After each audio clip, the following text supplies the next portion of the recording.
just full of hooky choruses, isn't it? Hooky vocal lines. That's so punky, like it just reminds you of like No FXy and that kind of stuff. Yeah, great live song as well. Oh, I'd imagine. Crowd participation. Yeah. See, this is one time where I'm down with it. Here comes the Misfits.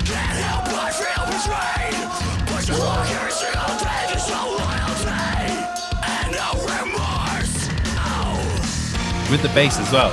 Yeah, everything, mate. Everything. Perfect song. We all love a bit of gang vocals. That's why it's post-hardcore, mate. Gang vocals. There you go. That bit. This is my boomstick.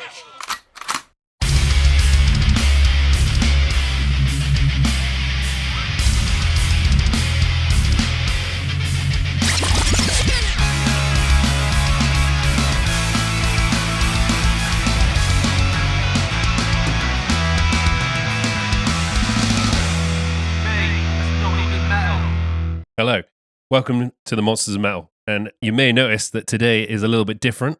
We are going to be doing Alexisonfire Crisis, and as you'll guess, that's not metal. It's not metal, mate. That's not metal, mate. We've all had a friend when we've gone to a gig say, you heard this new band? You're like, that's not metal, mate. You know what I mean? We can listen to other things. Yeah. All right, the world is a varied and beautiful place. Just listen to other music sometimes. That's fine. We are going to be delving into the Crisis album by Alexisonfire. It's the third studio album by the Canadian post-hardcore, melodic hardcore, I'm not sure what you'd put it as, band. And it was released on August 21st, 2006. And it was from Distort Entertainment.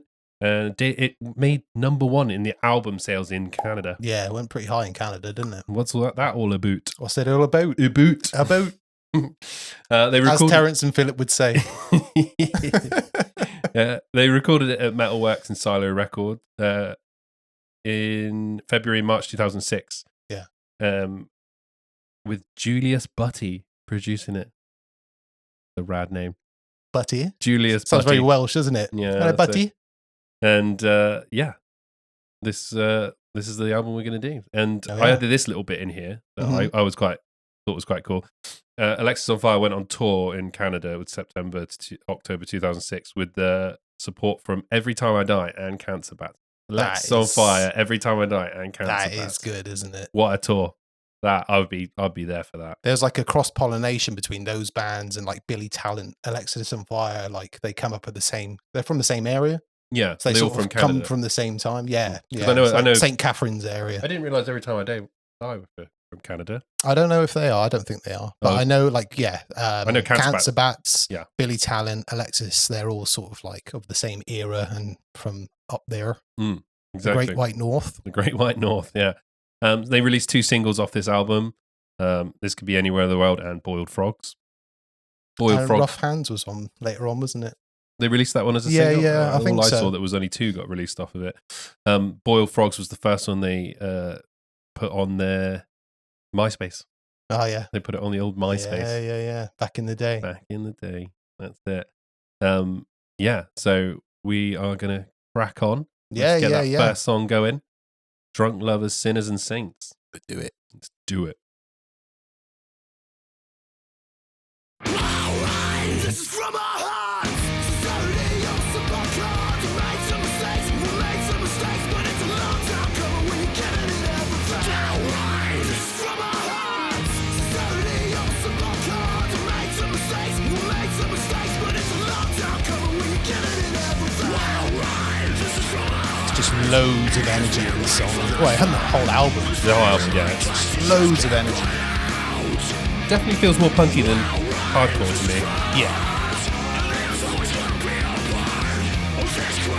They just blend all sorts of music, don't they? All sorts of influences. Oh yeah, huge.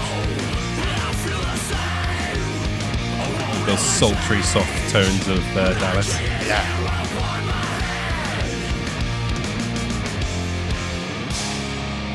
The drumming's great as well. So good.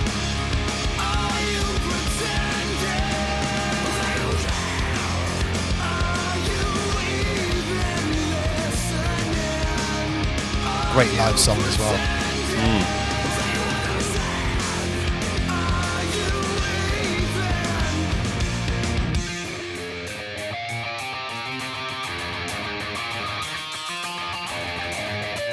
He loves that little.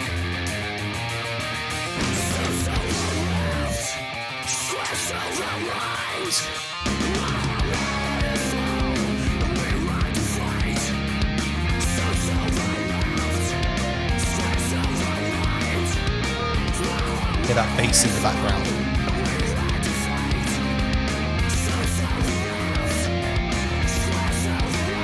Yeah, that's real punchy, that bass, isn't it? Yeah, you can really hear that. Pick that out.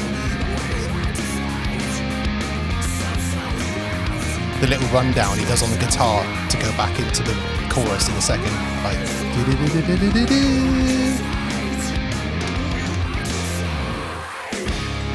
love it. Yeah, timing, no, brilliant. Yeah.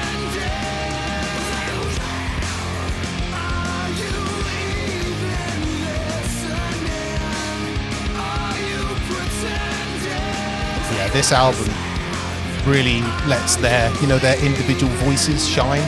This is the album, I think, where it really... They blended them really well.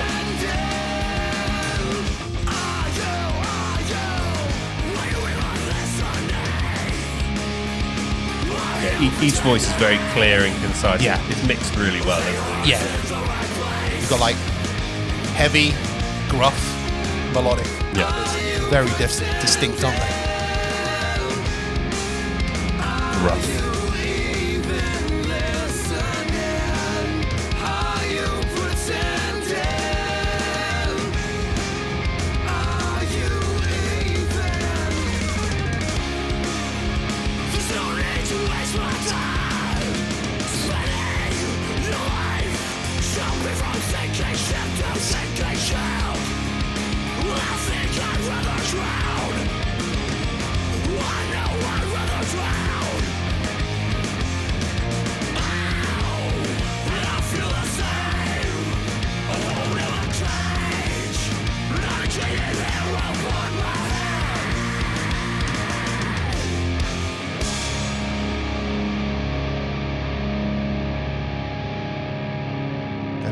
Fade in, but we'll stop it there.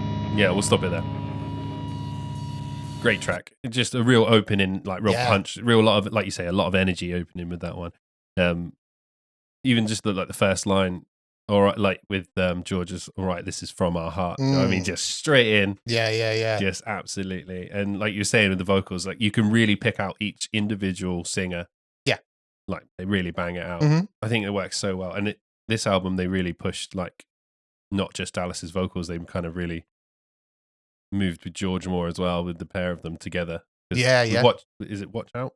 Yeah, the one before. Yeah, Watch Out. That was a lot more Dallasy, that one felt. Yeah. Wade wasn't so much on that one with the first two. Yeah. He really came in on this one and then going forward. Like the first couple of Alexis albums were like more just George, extreme George, the melodic side. Yeah. And obviously you've got Wade who sort of like sits in the middle, who's like a bit more like when he talks naturally, he has like he's got a real like smoker's voice and he talks like this all the time. Hey fellow, you gotta smoke. Yeah. It's like he's got that like punk gruffness that he brings to it. Yeah. But I absolutely love this band. I have done for a very long time.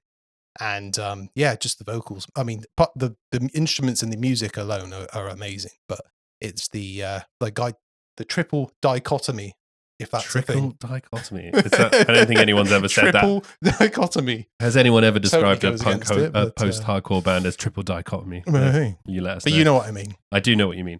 Yeah. What we didn't say in the beginning as well is they actually changed drummer, didn't they, for this? Yeah.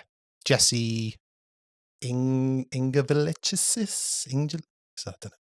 Jesse someone. Ingevilitis. I think Jesse was the drummer before, wasn't he? Yeah. And then they changed Jesse to Jordan.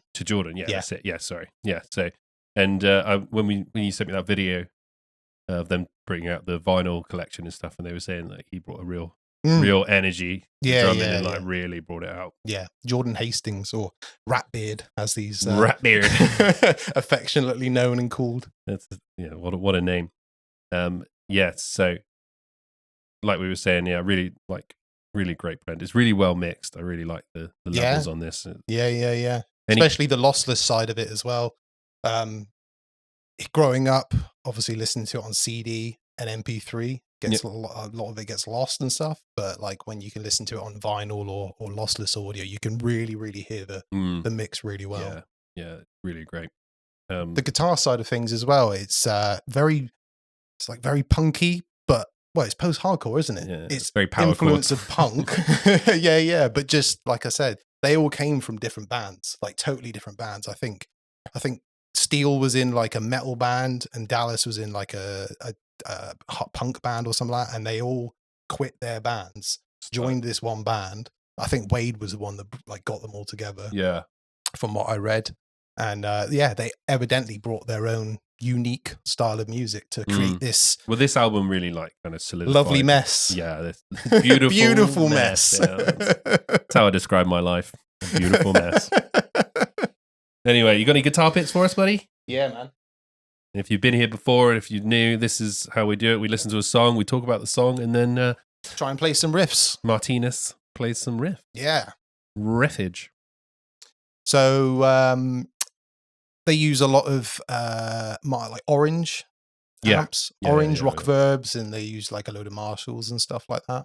And they use like not normally active pickups. Obviously, I have active pickups on this, but I've got my Ep10 over there, which I'll bang out later on. Which also has active pickups. This one. Is that one? No, they're passive pickups. Oh, they look like active. They look pickups. like active. Yeah, they're EMGs, but they're not active. Okay. Yeah, but yeah, this stuff. Whereas obviously we've covered mostly metal before on this show. What, the metal? The Monsters of Metal?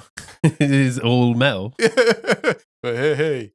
So it's been nice actually, like this week, learning stuff that isn't like intricate riffs and stuff like that. You know, like the Metallica one, it was very. But this is a lot of like, you know, power chords, and it's been fun to play. Good. So starts off with the.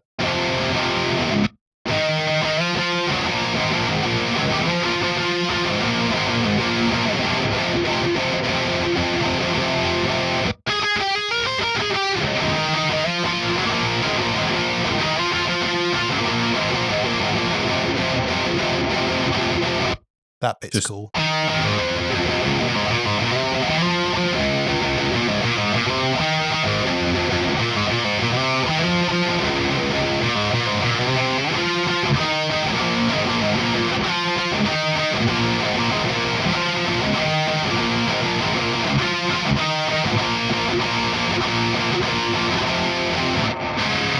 If you're in a punk band, you have to do that. It's the rules. And then that chorus is just so sing-along, isn't it? Yeah.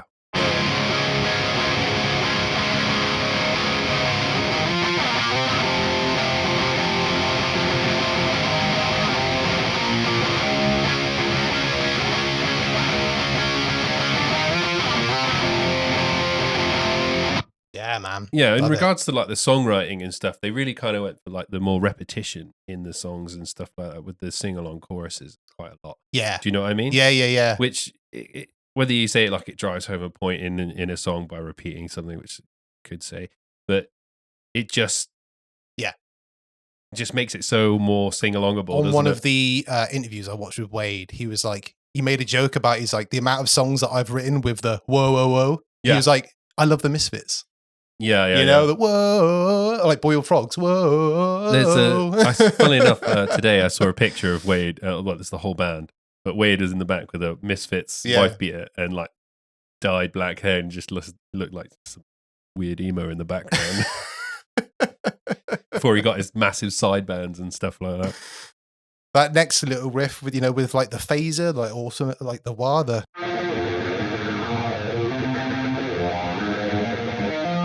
Yeah. Squares to the left.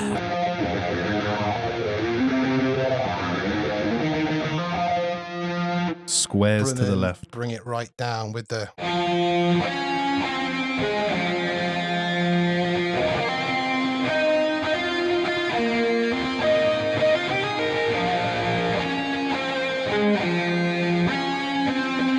Remember that little bit I put out with the yeah. They lead straight back into the lead chorus. back into the riff. Yeah.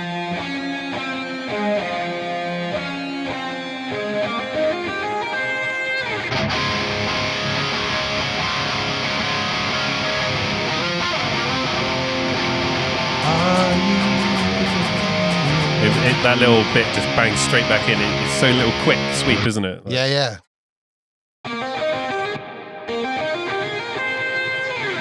Yeah, that's cool. Yeah. Love it.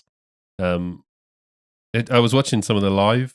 I was just watching some of these songs live just on my laptop. And stuff. Yeah. And what I love about it, like being a post-hardcore band, and then you got Dallas playing like what I can only describe as like a Gretsch Falcon or whatever. Oh, like, yeah. Proper like old school gearhead. Yeah. Have you seen the guitar? Like it's a giant semi-acoustic or like, what do they call it? Yeah, I know what you mean. Like a hollow body. Like a hollow body type thing. Giant hollow body though. Yeah. Yeah, he's like obviously carried that over from his City and Colour. Yeah. Was he doing City and Colour before this album? Just started. Yeah, so City and Colour's his first album was 2005. Okay. So he started doing that just after like Watch Out. So people were aware of him from City and Colour before this album came out. Yeah. Yeah. But this album was massive. Yeah. Yeah. Definitely. Really, really big. Yeah. They toured it for a long time as well. I think they like in that thing they said they toured it for nearly like 2 years. Yeah. Yeah. I think a bit of resentment came out of that. Yeah. Yeah, I can imagine. So stuck on a bus together. Yeah. But yeah, cool. Really fun song to play that. Yeah, you've enjoyed you've been telling me you've enjoyed like relearning it all. Yeah. Yeah. Should we go on to the next song? Let's do it. Also, I think that song could have been a single. Easy. There's a couple songs on here that I think should have been singles. Mm-hmm. Yeah. I mean, they don't open with it anymore because obviously they've got a couple more albums that are newer since then. But they used to open with that song. You know, they used to like come on stage with like a little, like a little jam, like a warm up thing. Yeah. And then it just the all right. Yeah, it's such a good. It's so punchy. Yeah. Like it's a perfect song for opening an album. Perfect song. Yeah.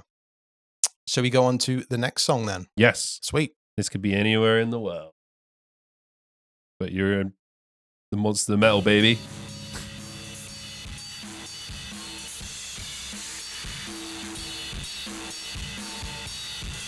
The monsters of not metal today. The monsters of punk. Love this drumming intro. Yeah. Just right on top of the cymbal.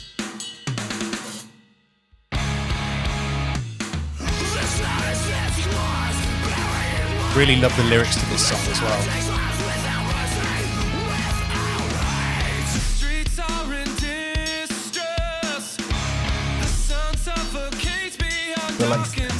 It's how clear Dallas's vocals are with like it's George, isn't it? Yeah.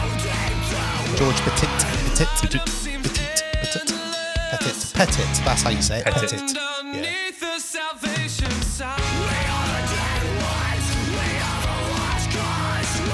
Yeah, this is obviously the song that shot into success, wasn't it? This single, everyone knew him after this. Oh yeah, this chorus right here. Oh yeah.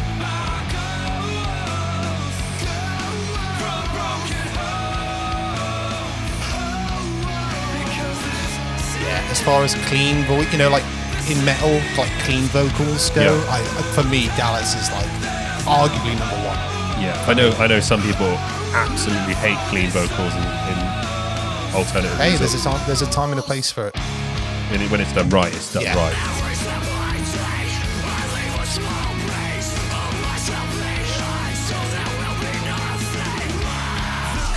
Have you noticed how when George is singing, it's a lot messier. There's more going on.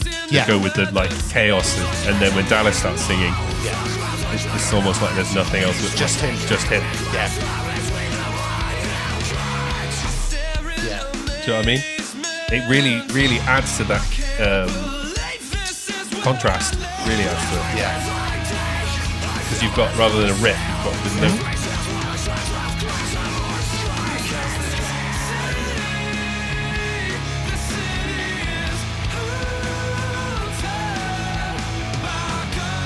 This is such a good song, isn't it?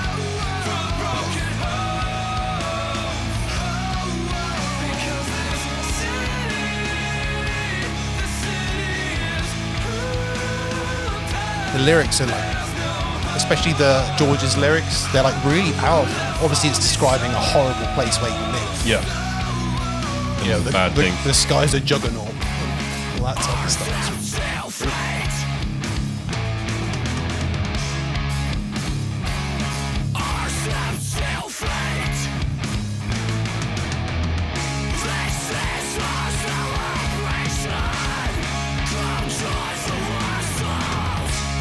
They're really clever on this album, where to use space as well. It's Pauses. not like now. Nothing. Yeah. Yeah. Always respect the band that can use silence and pauses. Pause, yeah. It adds a dramatic effect though, doesn't it?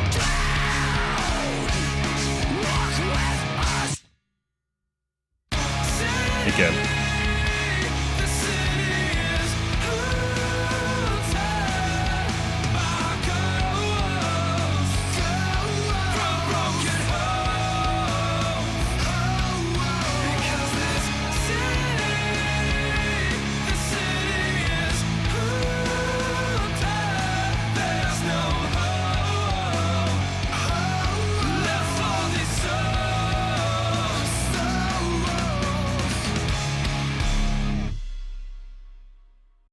Great song. Mm-hmm. Another song that could be a single. Yeah.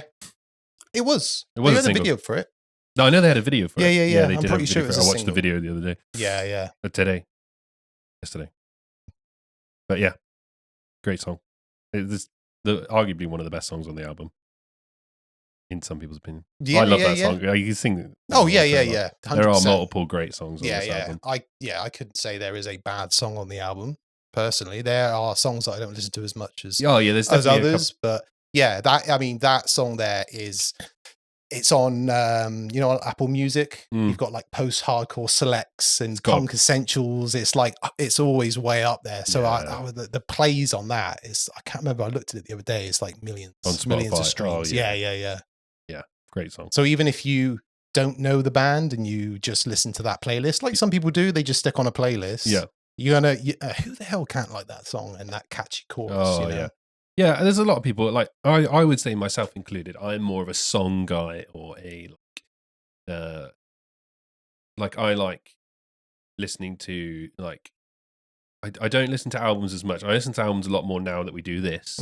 But before this, like I know a lot of people like you personally listen to entire albums and like really like get into them and like that. Yeah. And I'm more of a like playlist kind of guy. I am. That's definitely my vibe. Yeah. Because sometimes if I'm listening to like the same band like for a whole album, I just sometimes have to dip in and out. Well, that's where we're different. That's where we're completely different, and that's where everybody's different. Like I think like you can like metal and alternative music and stuff like that, and just like songs. And some of the times, because I listen to playlists, I know the songs but don't know the name because they're just banging on. Do you know what I mean? Yeah. But I know them and I can sing all the words, but I don't know much about the band and stuff like that. And then there's people like you who just absolutely love albums and like the bands like that. Yeah. And no right or wrong way to listen to music, man. I don't care what anyone says. Or what type of music. Yeah, exactly. But, I like listening to albums purely because albums they're not so prominent nowadays with like streaming. People are putting out more EPs and singles and odd singles here and that. But obviously albums were the format for a long time, and the whole thing was, especially when you bought a CD, like it was a big thing, wasn't it? Like, here is a collection of songs. Here is the artwork. The artwork represents what's contained inside. Sometimes they're all, the songs are connected. This is our package. And I like listening to albums. There'll be times where I fancy listening to Maiden today, or Alexis today, or Metallica today. Like, and then it's like, I'm in a thrash mood today, so I'll go for one of the first four. Or there might be another day where, chill out and listen to some sort of like rockabilly. I'll put on Reload or something. Yeah. Do you if you wanted to listen to some this is not about Alexis. So if you're like, I'm in a thrash mood, do you go to an album? Yes. I don't. I go to like Apple Thrash. Apple Thrash. Oh, really? Or I play individual songs from bands and then go to different, like bounce around like that. Oh, okay. That's how I do it. Yeah. And then like a lot of the times, like if you go on Apple Music Metal, there's like all new bands. Songs, and I go through all those. The way my brain works is I wake up in the morning, let's say for example, I will listen to some thrash Feeling today. like P. Diddy. And then I have, the bands, and I go, oh, I'll tell you what, I'm in a Slayer mood today. You're in a Slayer mood. Yeah, angry thrash. So I'll go, so is it a Rain in Blood day, or is it a God Hates Us All day? It's a God Hates Us All day. And then I go from there. Is it? That's how I filter down. It's so strange. It's so funny. Like, I'm genuinely interested if you comment. How do you listen to music? Are you an album person, or do you, like me, like a song person? Yeah, because I definitely am a song person, and like I go through like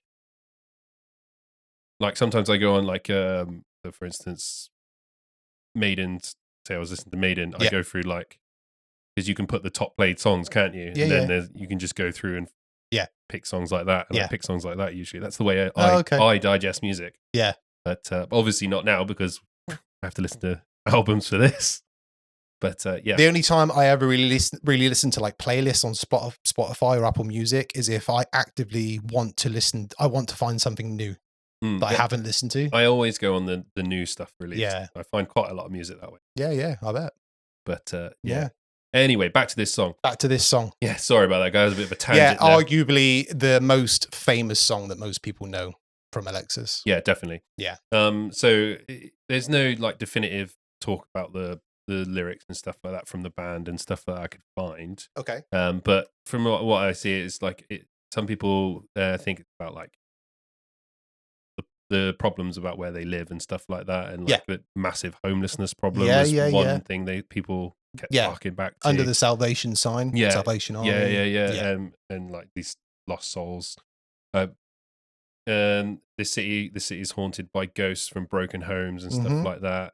And also this is my own take on it, is it can be like feeling trapped in your hometown, because like you got to think, in all these like bands, like all punk bands or hardcore bands or like metal bands, they always do a like, fuck this town.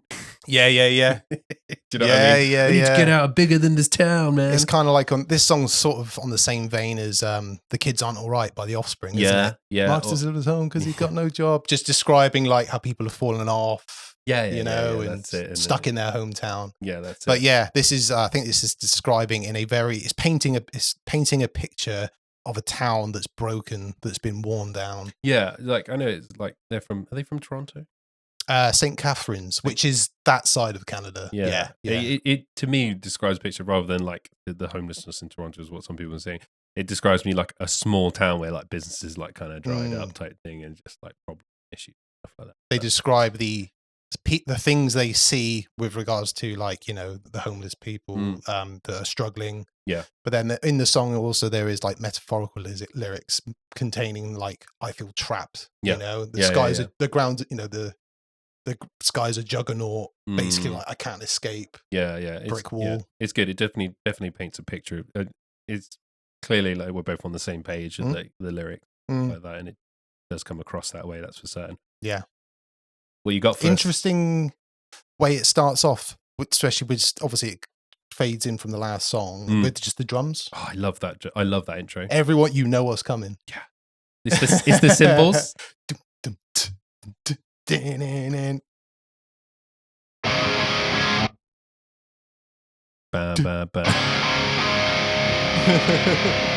that's the guitar bit. That's the guitar bit, yeah.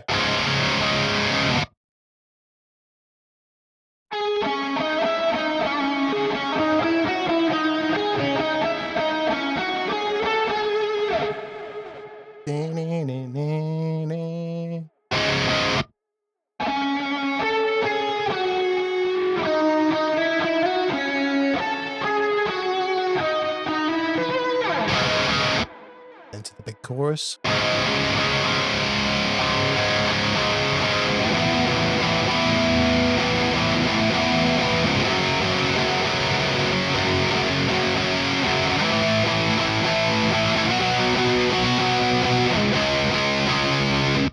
Back into the verse. Yeah, again, like you say, it's a very simple song, verse, chorus, verse, bridge. But it's a very simple song in the sense of guitar, which is, unfortunately, that's what we've got and that's what we do. But it's very complex in the structure of like the vocals and the drumming. And that. That's where the complexity comes from. Yeah, I would say. Yeah, like you were saying, when George is doing his heavy part, you have the, Yeah. it's almost more like there's a lot going on with George's part, and I feel that adds to, like we were saying, it adds to the contrast of exactly. between the vocals, because and then the clean vocals, clean sound. Yeah. You know what I mean? It's really, I think that's really clever. Yeah.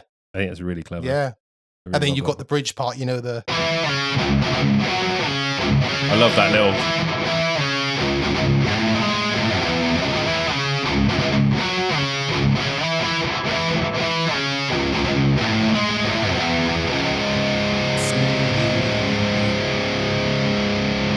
Really cool chord progression for the chorus, though, isn't it?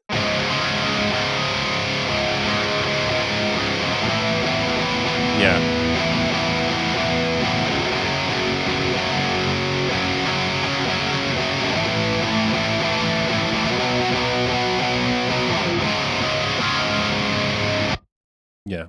It's like you say, guitar wise, fairly simple, but really, really great song. Mm-hmm. Really great song. Yeah. Shall we go to the next song, which is a bit weird? Gotta have a weird song in your album. Yeah. It's fun and games. Here you go, Mailbox Arson. Drums again. The drumming really adds just so much energy. Yeah. So much energy. If you listen to Watch Out, previous album. Yeah. Not recent. Drumming on this is completely different to what that is. In a better way. Yeah. In a better way. Oh yeah, they said that. They've openly said that. Yeah.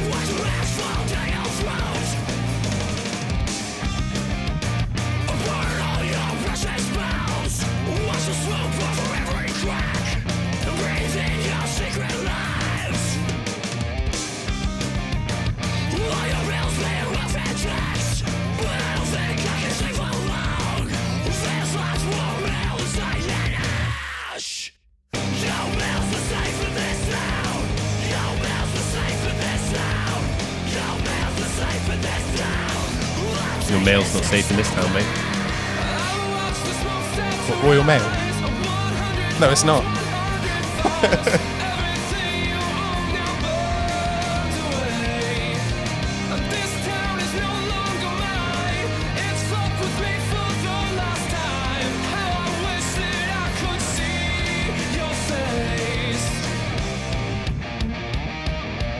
Punky as you like there, isn't it? Yeah. Drum in a riff. It is.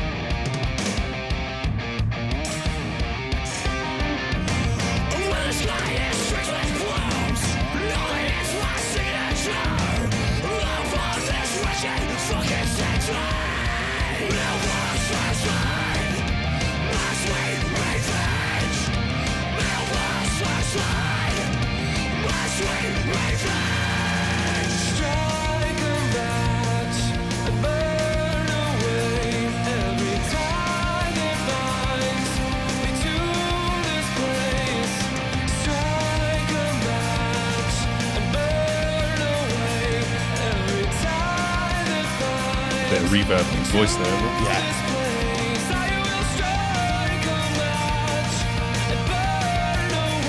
Such a good voice. Yeah, I know you're a huge fan, aren't you? Yeah. You always have been. I know.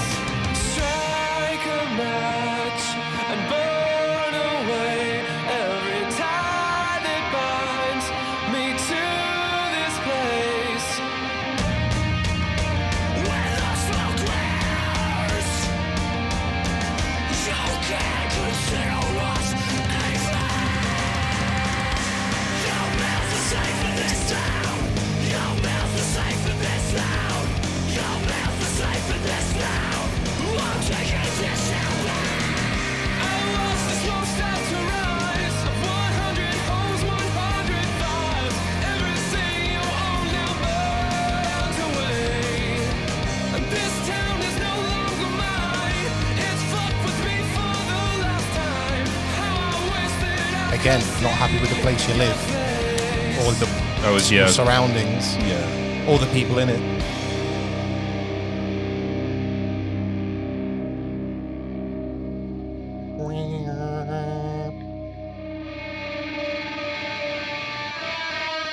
Just end on distortion, mate. Why not? Why not? Yeah, again, it seems it's a running theme through this album of like leaving your hometown and leaving like like being bigger than where you were from and stuff like that. And moving on. Definitely, there's a couple of songs come kind of stuff. Mm-hmm. Not very happy with letters, are they? Fucking Unabomber. Is it Ted Kaczynski? Whoa, yeah, whoa. The mail's not safe in this town, mate. That's a threat. Weaponize it, mate. I'm going to send you a very strongly worded email. Yeah, I'll just, your mail's not safe in this town. Yeah. I don't get what that's about, I'll be honest. Try to find. I think, I don't know, but I think I listened to something that they're back in, because obviously Crisis, the song, is about an event that happened. Yeah, which we would. I think there was a series of like arson attacks around the time where people were like burning stuff. So I think it's just a case of, I want to burn this town to the ground. They heard about that story, wrote a song about. Yeah. Do you know what I mean? Like, rather than I'm going to burn this place and leave, this is what I'm guessing anyway, rather than I'm just going to burn this place to the ground and fuck off. Yeah. It's called Mailbox Arson. So just do it for your mailbox. Almost like a sneaky way to do it rather than just burning someone's house. I don't know. Yeah, fair enough. I honestly, I'm not sure on this one. It says some of the lyrics are strike a match and burn away every tie that binds me to this place. So yeah, it almost it could be that line could be interpreted as like burning bridges and just getting out of here. Like exactly. Severing all ties and just let's get out of here. Let's go. Yeah, you know what I mean. Yeah. This town is no longer mine, because part of it as well feels like it's not like a coming of age, but like growing up and like looking at it from a set of eyes as you get older. Because when you're younger, you're like, this place is great. As you get older, you're like, sucks. Yeah. There's nothing here for me. Yeah. You know what I mean? And just getting out. Yeah. And I can relate to that. Yeah. Like, I grew up in a small town. Yes, you did. That's why at 16, there's literally nothing there. I signed my life away. Get me the fuck out of here. Yeah, you really, You know? That's even if I am a child soldier. Pretty much. Exactly. Yeah. And Mark. And my friend Mark as well. He's in a similar situation. Shout out to Mark. Indeed. So, yeah. I know what it's like to grow up in a small town where you just want to just see the world, and that there's better things out there. Yeah. You could. But financially, you can't just... Something you feel your trapped, parents aren't going to like buy you a house or send you on a ticket or go on a gap year. Gap year? No, absolutely not. Didn't come from that background. So, yeah, I remember, just being so ready to go. Just trapped. Yeah. That's essentially what this is like. Some of these songs kind of say, isn't it? You feel trapped. You grow up and, you don't get on with everyone in your town, and inevitably there's assholes in that town. And then there's no jobs in that town as well. Yeah. Like, you do feel like fucking burning the place to the ground sometimes, So, yeah, that's what I kind of relate this song from. Yeah, is about like, burn this fucking place to the ground. Let's get out of it. Burn ties. Yeah, let's go. Burn it from your memory. Get it out. Yeah. That's how I take some parts of it, but maybe not the Unabomber stuff. But too far. Not far enough. Not far enough. Not far enough. Yeah. Song starts out interesting. With the. Just starts off with the. Yeah, that's it.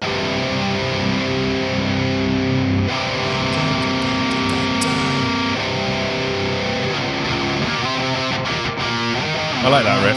It's a cool little riff, isn't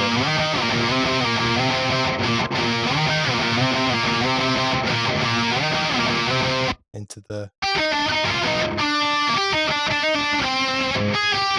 Just standard little punk melody, isn't it? Yeah.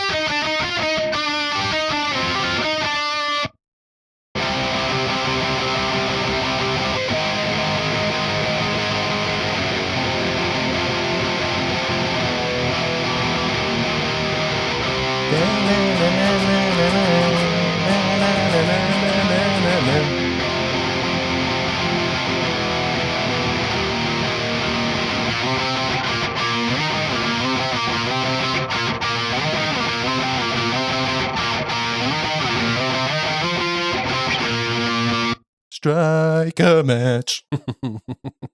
Burn away. Anyway. Yeah. I like that. There's a couple of cool little riffs in there, to be fair. But it is a good song, but on a song full of absolute like classics, it's like it's the next one. It's fine. It's not. I don't skip it, but No. I don't go to it. If you know what sure. I mean. Yeah, 100%. I know what you mean. But the next song though, banger. It is, mate. Absolutely, it is. The next song is one of my favorite all-time songs. Favorite all-time ever. It's in my top 5 songs ever. Okay. For many reasons. Is this in one of your top 5 songs? For many, many reasons. Probably not. But should we just listen to it first? Stick it on. And then we'll go for it? Go for it.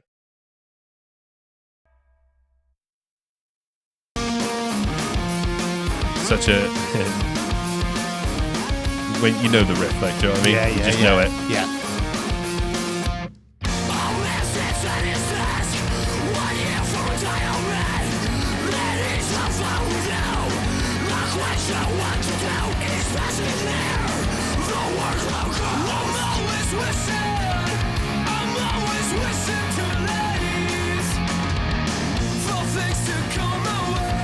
It's just full of hooky choruses, isn't it? Hooky vocal lines and...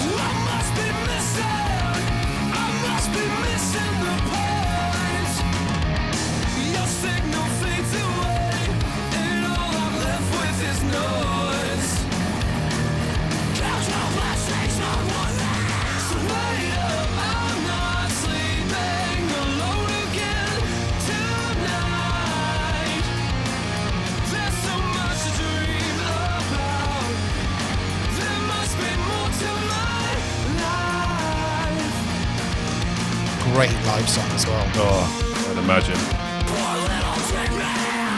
Crowd participation. Yeah. See, this is one time where I'm down with it. I love this line. Yeah.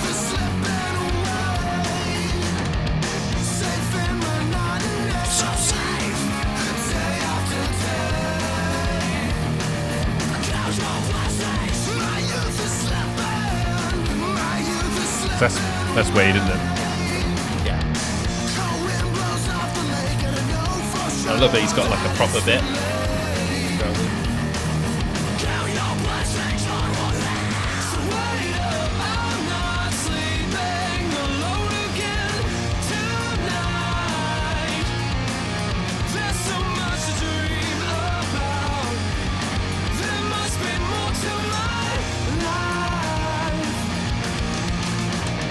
Here comes the Misfits.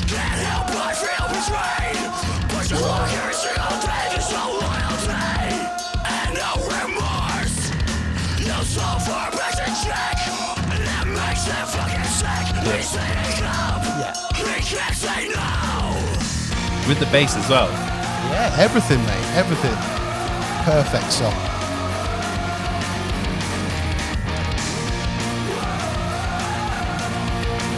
We all love a bit of gang vocals. That's why it's post-hardcore, mate. Gang vocals. There you go. That bit.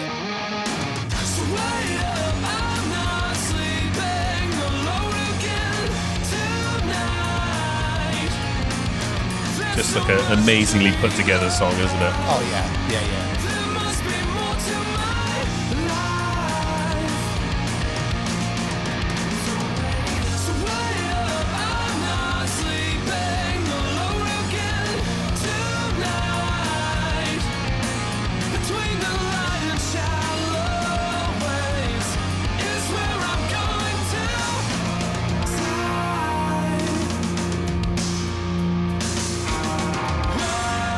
There are some songs where I'm just, if you listen to it too much, as you know where you say like the big hits off the album, I've always been like, yeah, Enter Sandman, I don't listen to it. Hangar 18, I can listen to this all day, every day. Never get bored. Never get bored. Sweet fade out. Some people have an issue with that fade out, that part. What, just feel like it abruptly ends? Yeah. It does a little bit. But maybe it was length. I mean, how long was that song? No, not the abruptness of it. Just the how it just goes into more of like a city in color with the piano. Hmm. I mean, I think it's great. I think it fits it really well. But apparently, some of the reviews I was watching that other people have done, they were like, "Yeah, I don't like that bit." I'm like, "Oh, I think it's all right." I don't think it takes away from the song. No, not at all. It's the end of the song. Mm. You know what I mean? I don't think it takes away. Uh-huh. So that was Boiled Frogs, which, do you remember the Carl Pilkington? Yeah. Where he's like, what the fuck are scientists doing? They're pissing about. They're pissing about. Who was pissing about and found this out? That's what I want to know. So I'll just give you a little science lesson if you don't already know. This refers to the scientific concept of boiling frog. When a frog is placed in boiling water, they will immediately jump out. However, when the frog is placed in lukewarm water and the water is heated, the frog never jumps out and obviously dies. The whole point of this song is it's a metaphor for a man working a job and becoming so acclimatized he doesn't notice. Basically, it's life flashing before your eyes. Yeah. It's you blink and it's gone, which is true as anything, I feel. Yeah. You got to enjoy, count your blessings. You get put into a bad situation and you can see it's bad, you'll jump out. You'll be like, absolutely not. But when you go in and it's good, and when things happen gradually and slowly, like the boiled frog, tell me about it. You don't realize it's happening to you. Yeah, I feel that. I feel that all too real. Anyway, so George explained this song, and it's an analogy he wrote that was inspired by his father. Yeah. Who worked a job where he designed refrigerator parts for 26 years. Yeah. And he was coming up to pension, and capitalism being capitalism, apparently this business used to, when they come 3 years within pension, they were out in reviews so like they were just smashing reviews, trying to make you leave, trying to make you quit, so they don't have to pay you a pension. Yeah, which also, like, that's a foreign concept to us, because here in the UK, like, if you leave a company and you've paid into a pension, that's yours. Yeah. That's it's not the company. Like, that money's in a safe place, and it'll always go to you if you get to retirement age. Like, how much of a fucking asshole have you got to be to try and rip someone out of their pension who's worked for you for nearly a quarter of a decade? Yeah. Fucking piece. It's getting too sweary about it. Like, YouTube's not happy with that. And he also said his mother went to a workplace, went to conferences talking about different generations in the workplace and stuff like that. And they referred to her generation as boiled frogs. Really? Yeah. Oh, okay. Interesting. Yeah. So you know, geez, that's where it came from. Ah. So there you go. Yeah. I mean, I knew about his dad thing and the boiled frog things, but I didn't know about that part. Yeah. Yeah. This song, I just think it's like an amazing song in every aspect. The title, I love the mystique about it, because people have asked me before, like, what's this song called? Because they've heard the catchy chorus and I've gone boiled frogs, and they're like literally imagining a boiled frog, and I'm like, no, like, think about it, and explained it, and they're like, well, you say think about it. Oh yeah. But in all seriousness, until I did the research, I've only just found this out. Yeah. Because I don't really care what the name is about. I like the song, so yeah. Again, I listen to the songs. I most of the times I never know what names of songs are called. Yeah. I do a lot, but not all the time. But yeah, they're really interesting. Really, it's good to have, like, because most of this album, most of the songs are just songs. There's not whole stories to it, and we can make analogies and stuff. But this was an actual story where I could actually get some real good information on it. Yeah, it's really interesting. I found the title of the song, the mystique around it. It's a weird title, but there's a lot of meaning behind it. The theme of the song is very relatable to a lot of people who work a job. There's no one who can relate to that. There's been, like, we've all had jobs or been in situations, right, where we're like, fuck this place. Yeah. Or your manager's a fucking fuck that guy. Yeah. Do you know what I mean? You tell him. So, yeah, I mean, it's just, the whole theme around that as well, you know, when you have a bad day at work and you listen to it in that respect.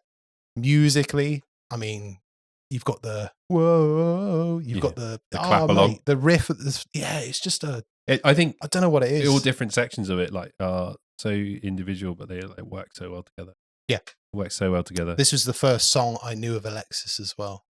So this wasn't for me, but we'll talk about that later. I remember I was it was like late 2006. I was in the army at the time. We were on exercise in Poland, and we were going on ship from Portsmouth.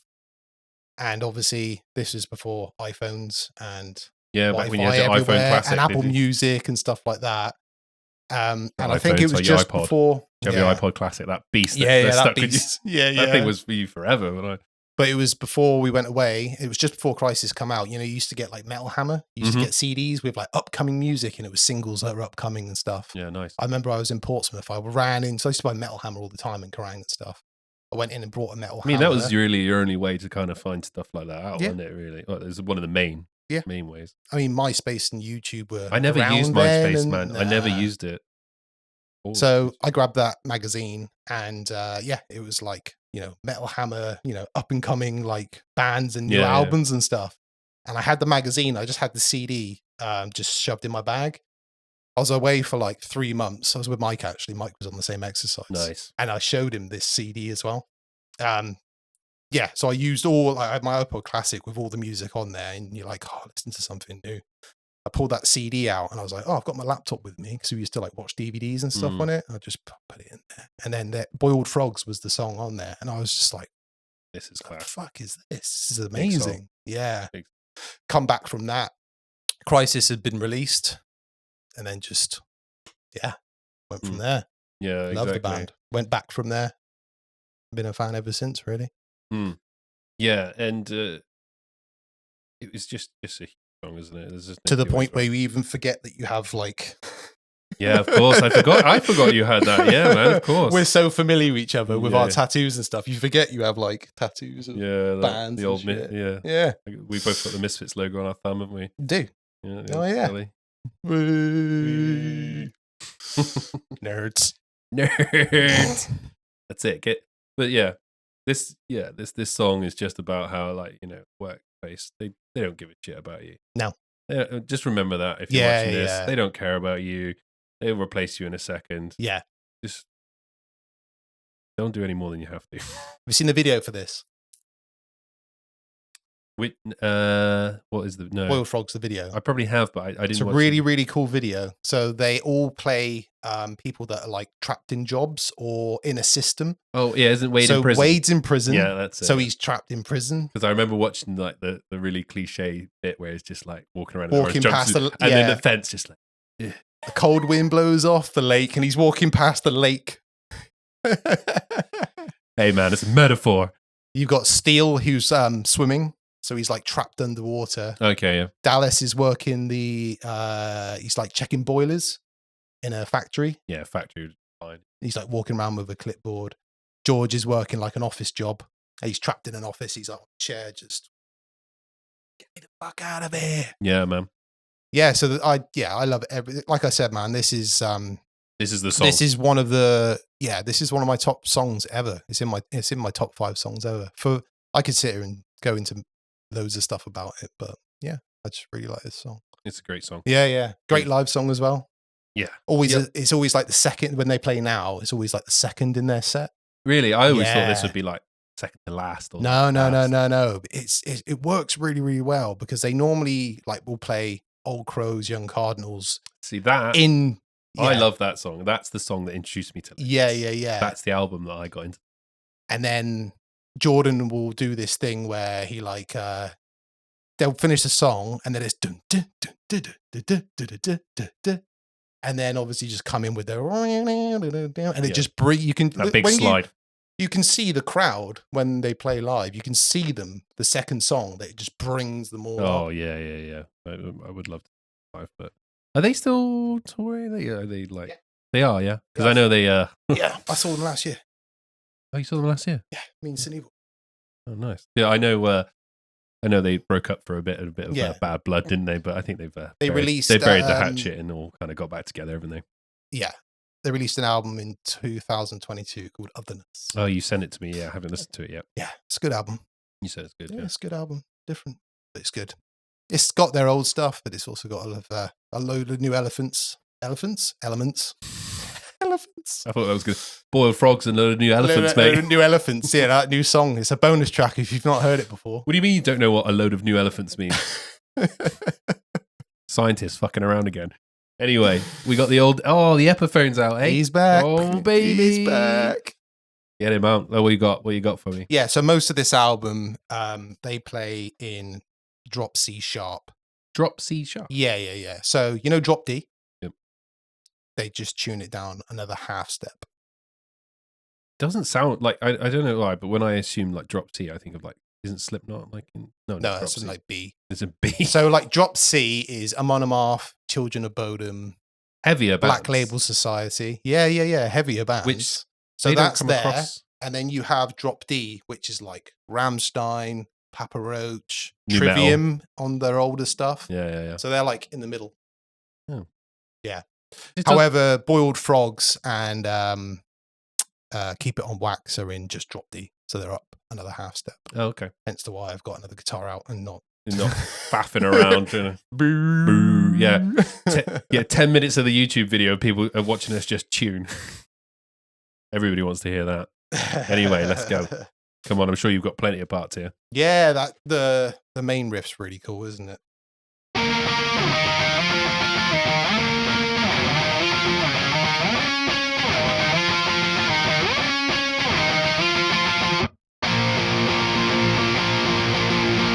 And this is drop D. Is that why you've got the one finger chords going there? It is, yeah. Even I know drop D's there. It's really easy to play. That's so punky, like it just reminds you of like No Effectsy and that kind of stuff. Yeah.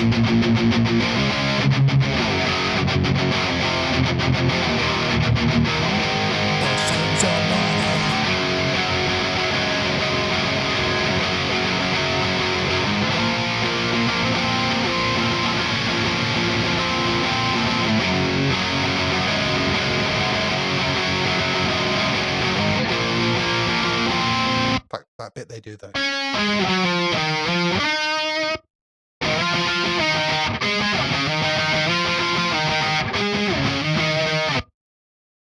It sounds like that you could just sit there and just do that over and over again, can't you? You could just play that for hours. Yeah. Just fun. Yeah, it is. Yeah, it is.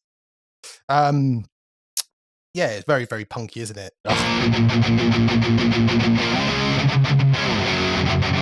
I don't think it could be anymore.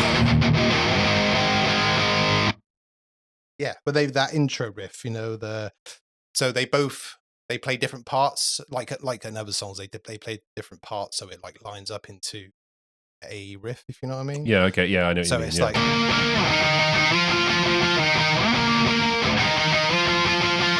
where the other person's going.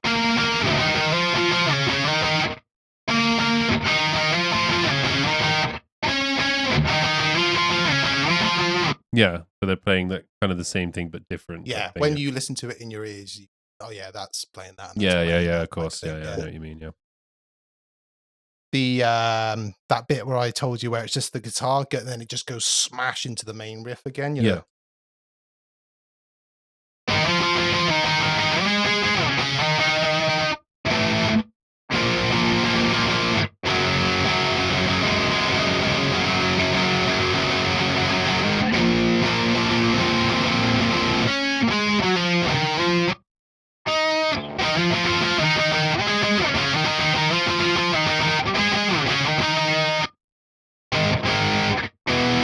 Yeah, cool. Yeah, that's pretty I much reckon even I could play that. Yeah, you could. Yeah, I could. A lot of it is just it's like power chordy type shape. Yeah.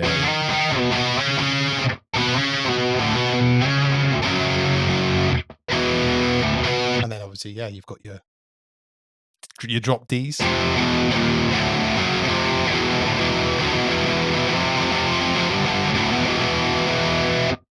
Yeah, cool. If I was in a band, I'd just play drop Great D. song. I'll be the rhythm guitar and drop D. I'll be loving life. One finger chords, baby.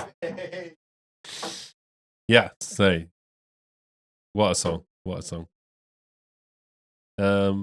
We are gonna crack on with the next song, I feel. Yeah, let's do it. And then we'll have a break after 8 minutes. Although we already had a little nibble with your Poland talk.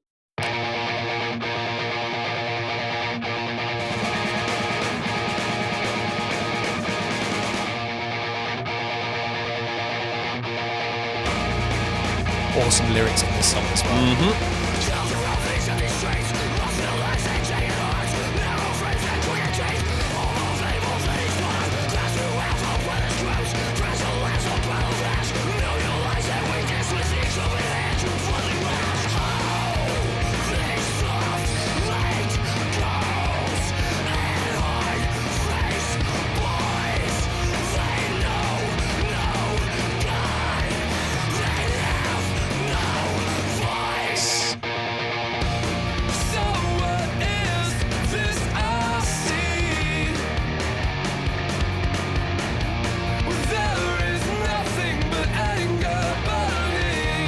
The bass as well. It's overlooked on this album. You can hear it doing some great stuff.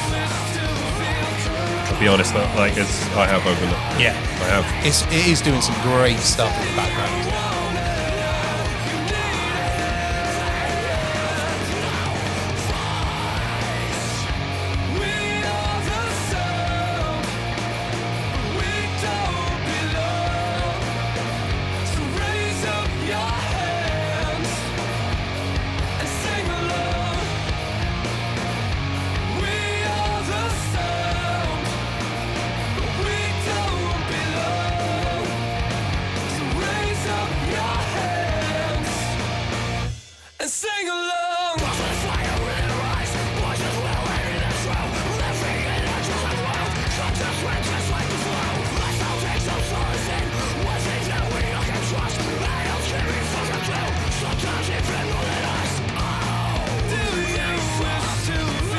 Loved it.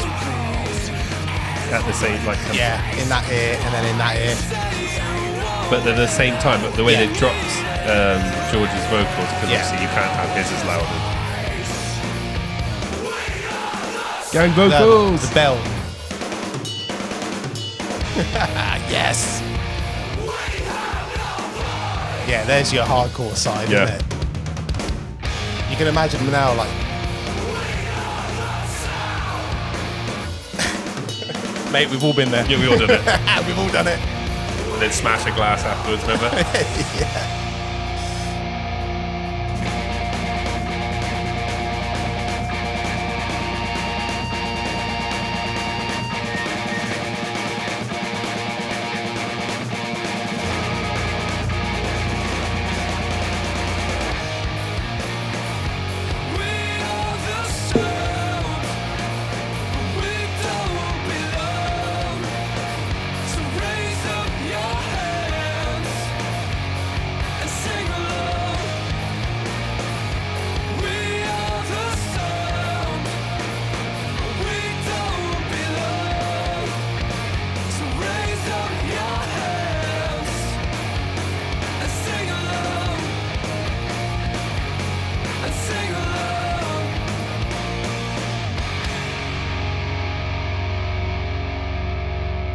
Another highlight, I think. Yeah, good song. Great good energy song, isn't it? Yeah, it's I put on my notes. I feel like it's like what I would call an Outcast anthem. Yeah. Do you know what I mean? Yeah.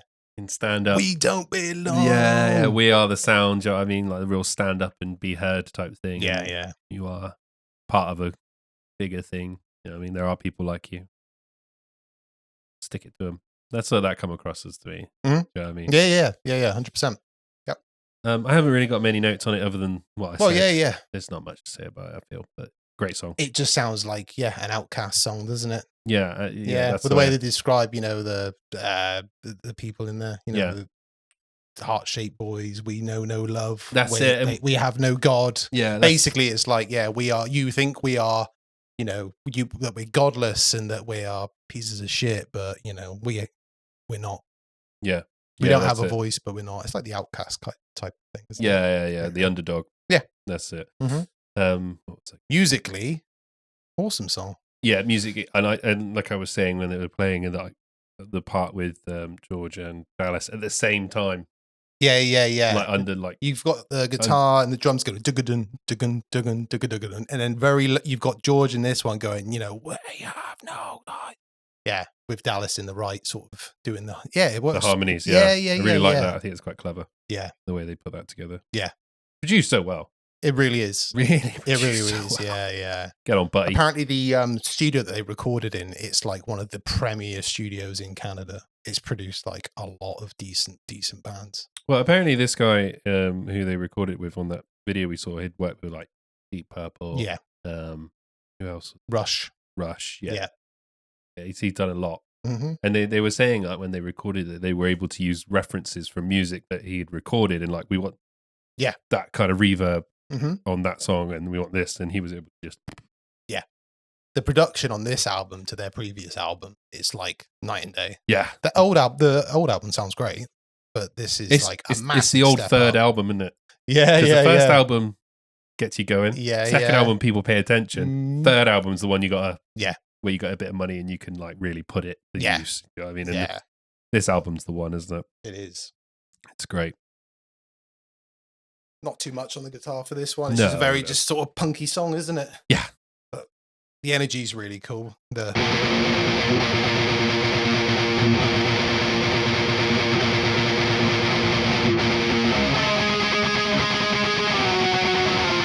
Just fast punky riffing, isn't it? But I like the verse bit, you know.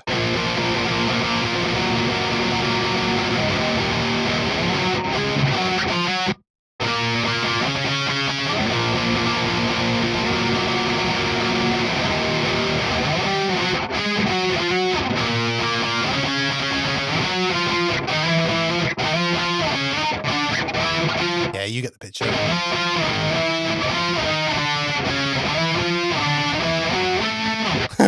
Something like that. Yeah, something like that. Something like that. Yeah. If we ever do t-shirts, that's the first one I'm doing.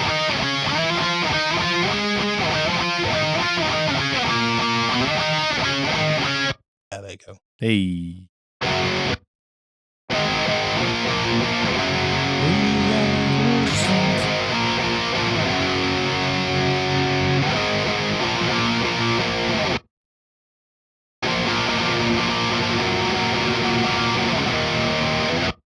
Great. Yeah, not much to say. You know, we are the needs more cowbell. There you go. That's We Are the Sound. No, that's We Are the Sound. Yeah, man. Yeah, like good song, great song. It's got the gang vocals, isn't it? Mm-hmm. It's got the little bit of participation in Outcast anthem.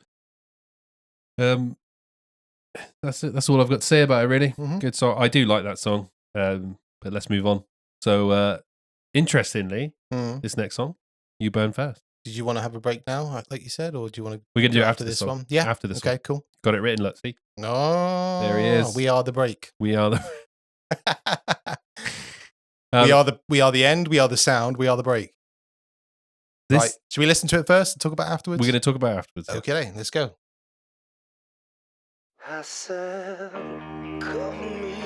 Completely different tone to the rest of Yeah. Understandably. Yeah, those swells just sounds evil. There definitely is a dark tone to this, isn't there?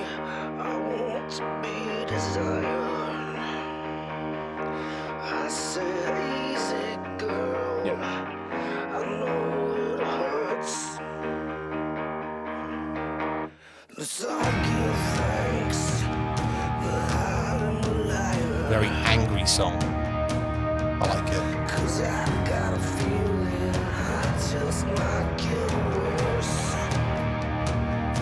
It's the drumming as well, isn't it? Yeah.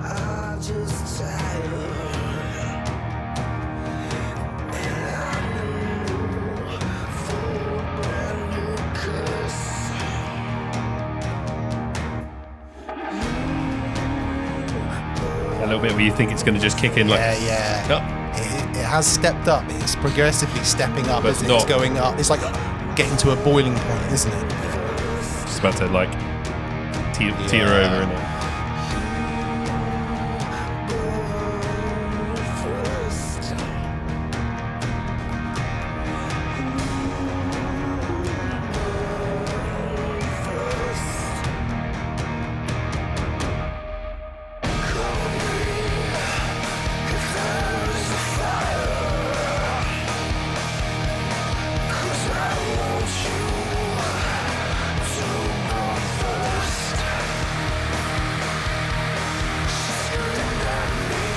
Yeah, that scream going on.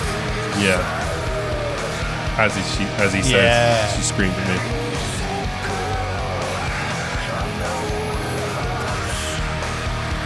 Yeah.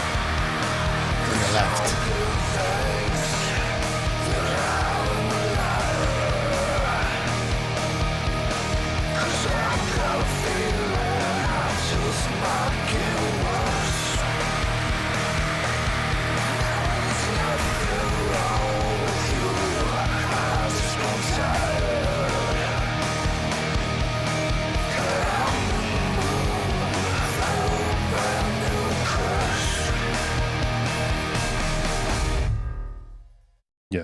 Sweet. Cool. Very different tone to the rest of the album, isn't it? And understandably, because it's not any of the singers. Yeah. So, a lot of people think it is. Do you know what? I was trying to figure out which one it was. Yeah, I was like, is that Wade? It does sound like Wade. I was like, it does sound like him, to be honest. It could, and I was like, Wade? And I was like, not until I did the research for the others. I was like, yeah, a lot there of you people go. do So that think was it actually, is, that was Planes Mistaken for Stars frontman Jared O'Donnell who was singing that track. And funnily enough, that was, it's probably one of the first times where I've heard a track that is completely sung, like not just a guest vocal, like where it's a bit on. Do you know what I mean? Because most guest vocals do a bit of the song. Yeah, The band. It's all him. It's all him. Yeah. It's all him. But quite interesting little song. Definitely, like you say, it feels like a very like angry, like kind of like toxic. I put it as like more of like a toxic relationship type thing, like you say the boiling point and stuff like that.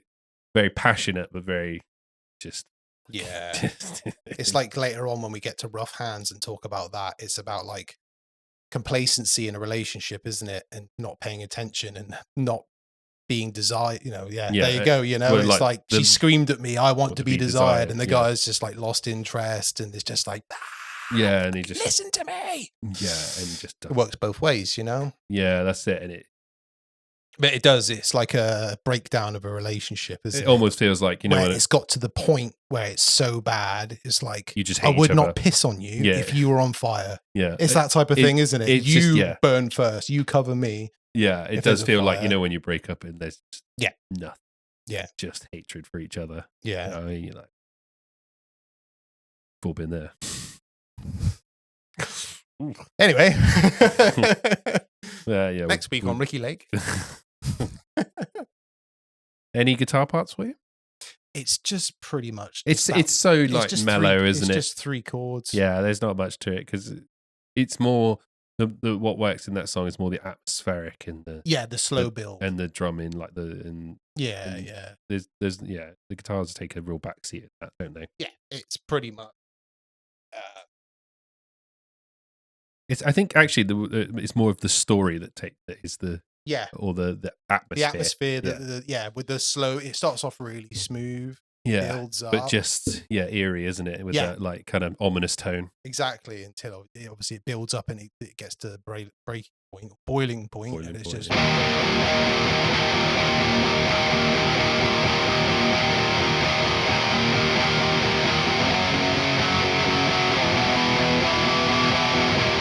That's it. What more do you need?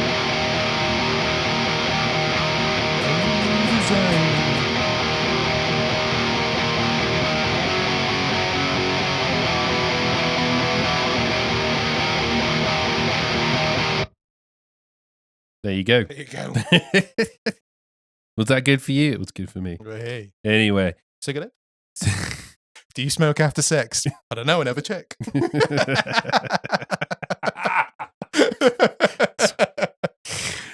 Anyway, let's go. We're going to move on. If you've been here before, if you've not been here before, this is usually we take a break around halfway through the album just to, as we like to call it, our little after 8, little palate cleanser. So that we discuss like how we found the band, what significance it has, and stuff like that. So yeah, we talked about when you first kind of bought this song, Bored Frogs. We talked about that when you got the CD and stuff like that. Yeah. Do you want to talk about when you saw them? Any times you saw them? Any of those any good? Yeah. First time I saw them, so I've seen them about 4 or 5 times. I'll be honest, that's a band I am jealous about. They are something. That is a band I'm jealous about. They're a very unique band. When bands have a certain energy, if you feel it anyway, some people probably fucking hate them.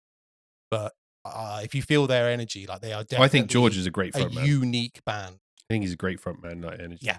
Like because obviously Alice and Wade are playing guitar and stuff, so he's just giving it stacked. Oh yeah. He's definitely. Definitely. Sorry, carry on. So yeah, I've seen them about 4 or 5 times. First time, so like I said, I came online with them, Crisis, but I was away in Sierra Leone and with the army in Afghanistan for like 2-3. So I didn't really see them around the Crisis tour. The first time I got to see them was when Old Crows come out, Young Cardinals.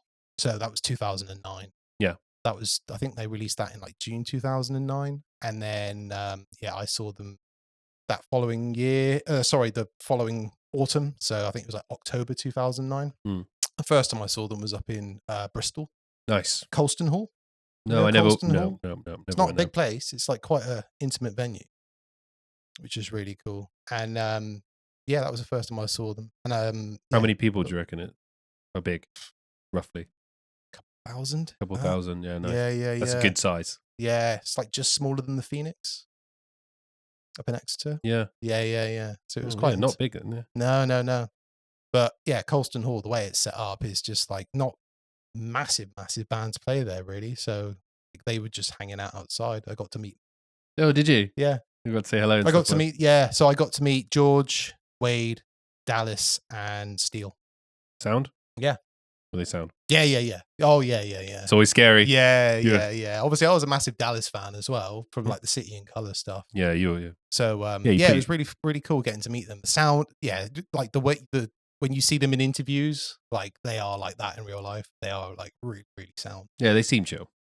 Yeah, they seem just chatting about music and just all that type of stuff. I've got some pictures somewhere, so I'll try and put them on here. Oh, you've got pictures of you? I've got pictures of them. Yeah, have you not seen them before? No. Oh, okay. Maybe. You probably showed me. It was like 2009, so a while ago. Yeah, but I'll put some pictures up there if I can find them. So fair enough. The first album I was interested, or the first song that sticks in my memory was that when I started getting into them was from the old Young Cardinals or Crows. Okay, yeah. That song. Yeah. That's so like 2009-ish. Yeah, the Young Cardinals is what did it for me. Yeah, which I love that song. And then I moved on to Crisis. Yeah. And then Watch Out. Yeah. But that was where and I've never had a chance to see him. And like I say, that is the one I'm jealous about. I would definitely love to see that. I would go to that gig. Yeah. No matter where it is. Yeah. In the UK, I would They still tour. Not over here. Well, yeah, I mean, no one does. I saw them last year up in Bristol again. Oh, what, the O2? Alexis. Yes. Nice. Yes. Yeah. That's not that big either. No, exactly. Good. I've seen them. They did Download a couple years ago. Saw them there as well. Yeah, it was quite interesting. Again, like we said, when they were talking about Crisis from the vinyl box set that they released, and they were saying about how. Sorry, mate. It wasn't Bristol last year. It was Cardiff, but that was by the by. It was Cardiff. I was going to say Bristol seems a bit small. Yeah, it was Cardiff. Cardiff, yeah. They were saying about how one year they played in London, they played to 1,000 people, and they come back to Brixton Academy, and there's like 4,000 people there. Yeah, and then they played Reading to like 80,000 people or something like that. Yeah. It's great to see that kind of stuff where like bands just get bigger and bigger. Yeah, meeting them there. Yeah, I got to kind of met them again. Well, I met Wade anyway because like the gig last year up in Cardiff. He was with some roadies. Like they were obviously like going to the shop and stuff like that. Obviously, very recognizable, isn't he? With the tattoos, and he always wears his like with his acid denim and stuff like that. Sideburns. Yeah. So Mark, Mark, my friend Mark. Yep. We were walking. Subtle Mark. We were walking. This is quite a funny story, actually. We were walking just up to the gig, and obviously he was going to like the Tesco Metro there to get some food or something meal deal. like that. Appreciate the meal deal. Yeah, exactly. Yeah. So we were walking, and hey Wade, nice one, man. Yeah, nice one. And my friend Mark didn't get to he was in the moment. He didn't see who it was.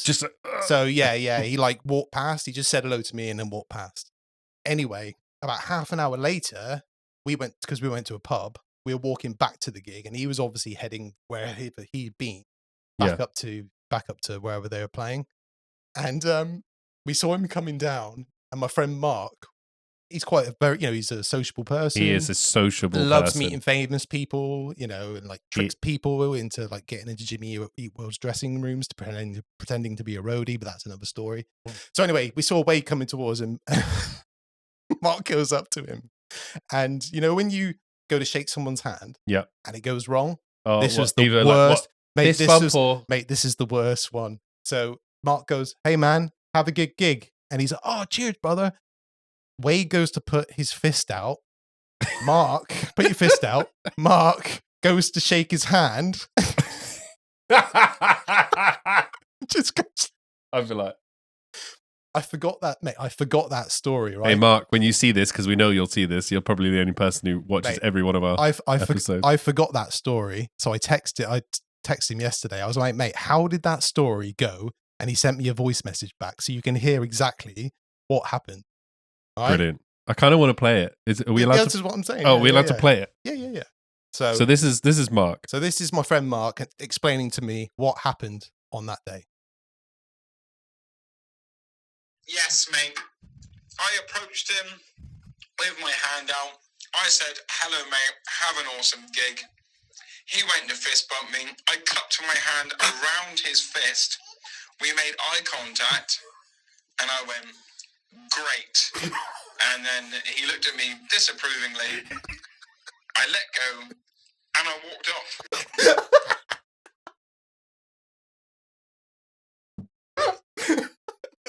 So there's a little story for you. Oh my god! You could hear his disappointment in his voice, just like, I like the way he just committed. Great.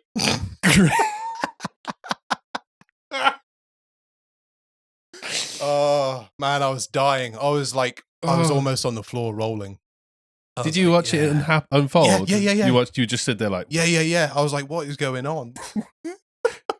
Were you like, oh no? It's like watching a car crash. You couldn't look away. He didn't know what to do. He was just no one would know what to do in that situation. I cupped his hand. Oh, bless him. That's awesome. This leads on to my next point. Oh my god, that's so funny. This leads on to my next point. So, one of the things I would like to do is have a section where we talk about if you've got a funny story, whether that be from a gig or meeting a famous person like that. Because I do, and it being awkward as shit. Yeah, great. If you do, we have an email address. We'd like you to send your story. If you want to change the names or whatever, that's fine. And it's the Monsters of Metal pod@gmail.com. Is that right? Yep. If not, it'll be above us. Yep, that's it. Send us the stories because I like that. If you find that funny, please get involved. Send us voice notes. If you send us voice notes, we'll do that. We'll do that. We'll do that. But obviously, that is brilliant. Anyway, that was our little break, and that was. Oh, I'm so glad you did that. That was because I know Mark, obviously, in real life and stuff like that, and I can see that interaction because I know exactly. I just great. We've all been there. We've all gone to shake someone's hand, and it's like, yeah. Because we got three. Let's be honest, as a bloke, we got three different handshakes, haven't we? The Arnie. You got We got the fist bump or the handshake. It's like rock paper scissors. It's the he cracked his fist. Great. Right, we need to move on. We need to get this ball rolling because as much as we find this funny, because we know you might not, and you might have just absolutely turned off by this point, and I wouldn't blame you. Anyway, let's move on to the next song. Oh, We Are the End.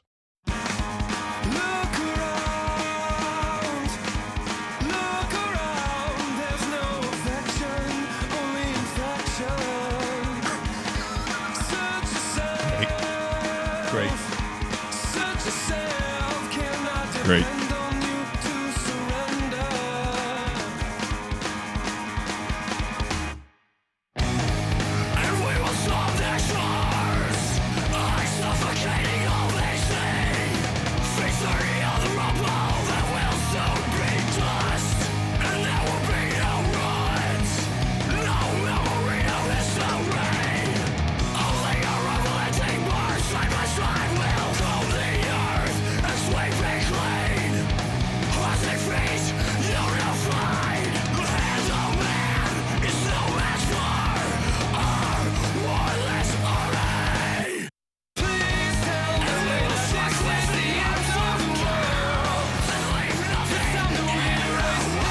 Again with the double vocals again. Yeah.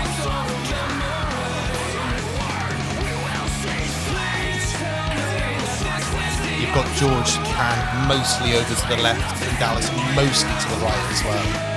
Do you know what? I've got my headphones on the wrong way because my vocals are on the other side. Every time you're on the left, I'm like, it's definitely on the right, mate. Can't see.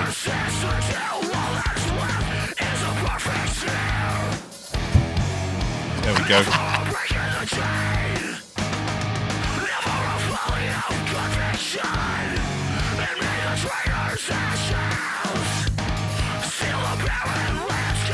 It's quite hard stops there, isn't there? With the stabs.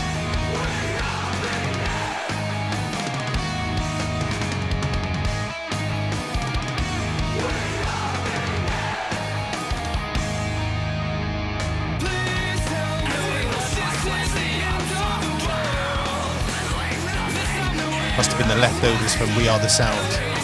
We Are the Sound. Yeah, that worked. We Are the End? Yeah. They're probably like sister songs, aren't they? There is another one that's definitely a sister song. Yeah.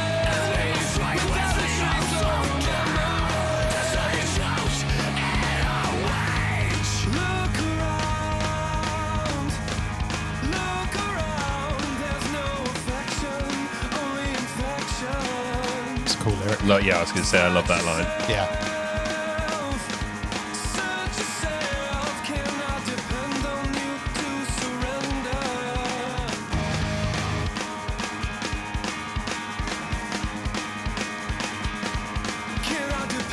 There's proper punky drum in that as well.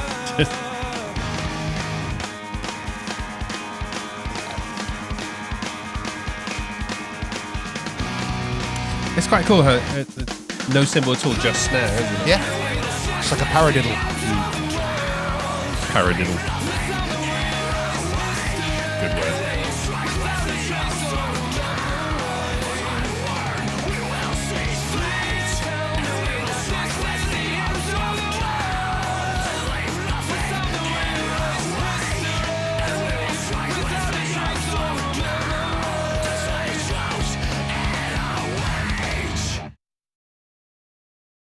There you go. There you go. We are the end.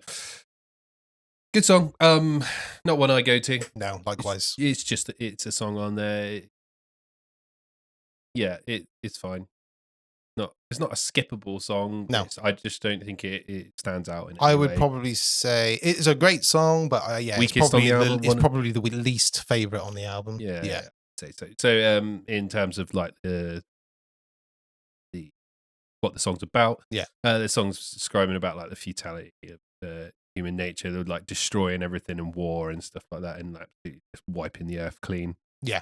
Just the standard humans suck.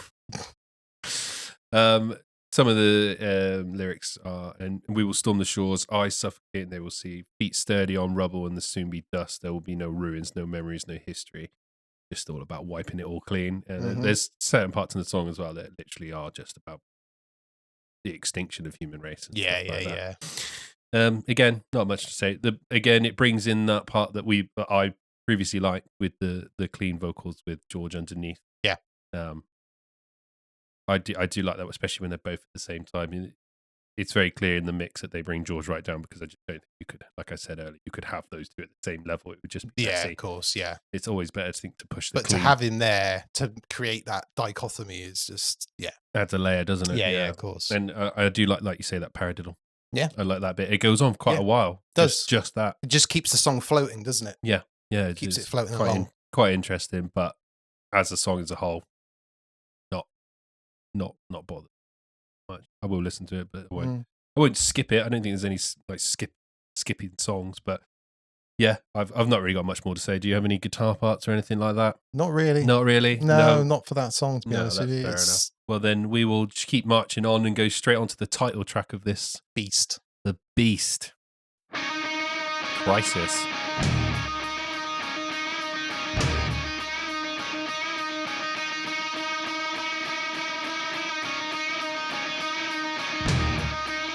Such a simple riff, but just played right, heavy as fuck. Yeah, it works. This bit. What a scream. Don't really hear him scream like that, do you? Like in this album.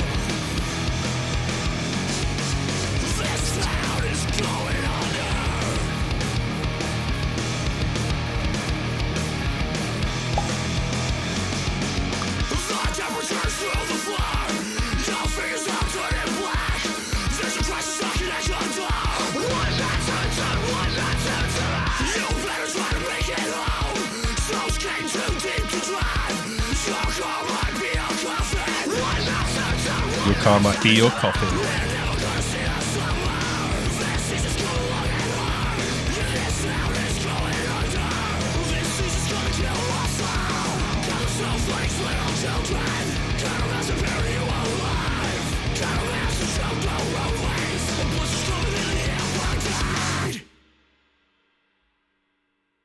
Songs again, another good example of good use of space. It's a good one in you know for a fact in gigs it goes off and goes yeah.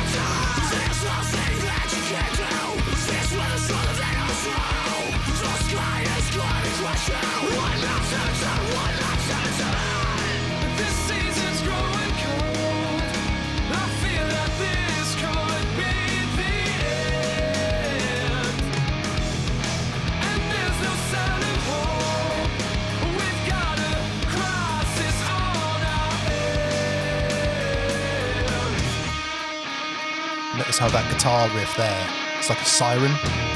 Yeah. Like an emergency.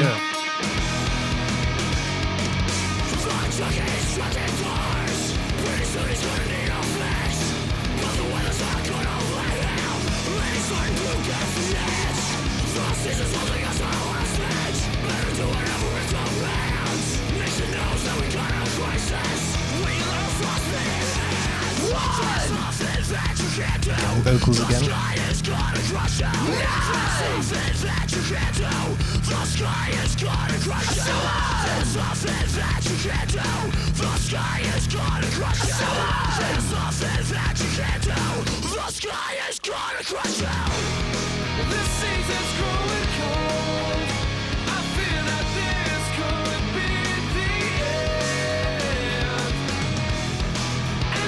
I like that.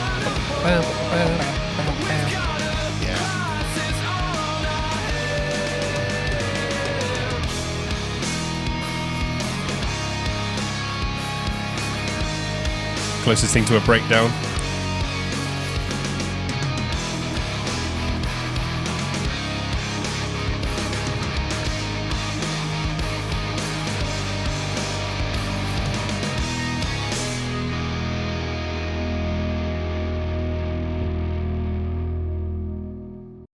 There you go. Mm-hmm. Crisis.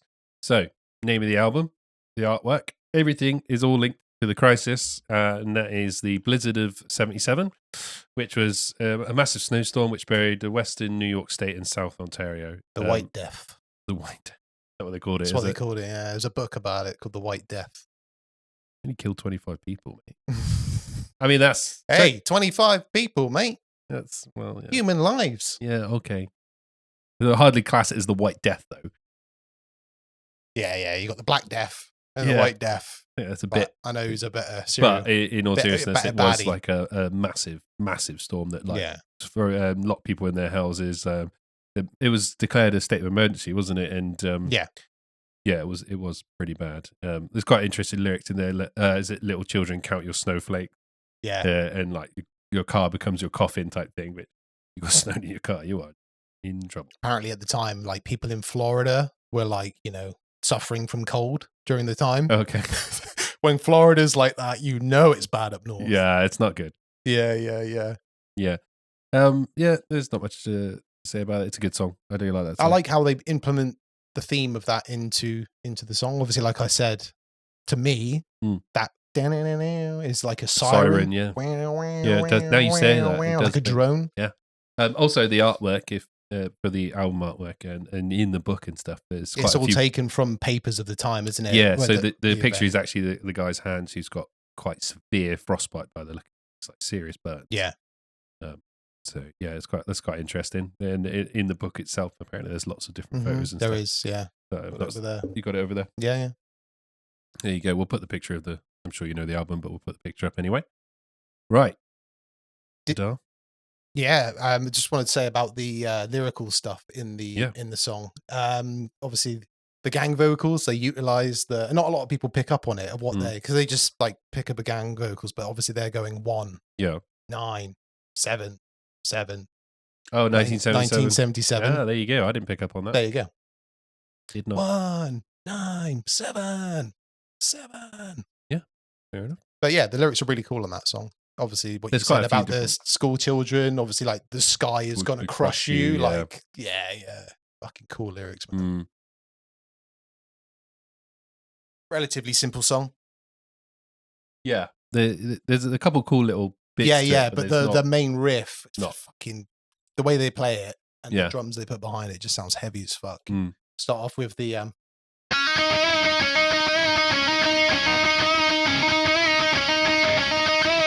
real sharp little quick bend, isn't it, though?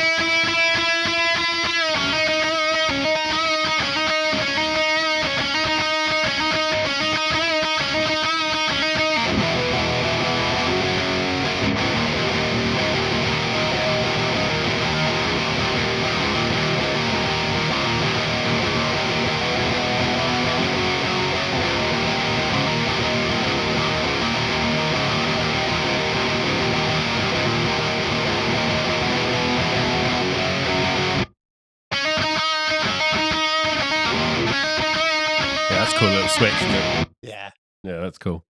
So that's pretty much, and then it's just the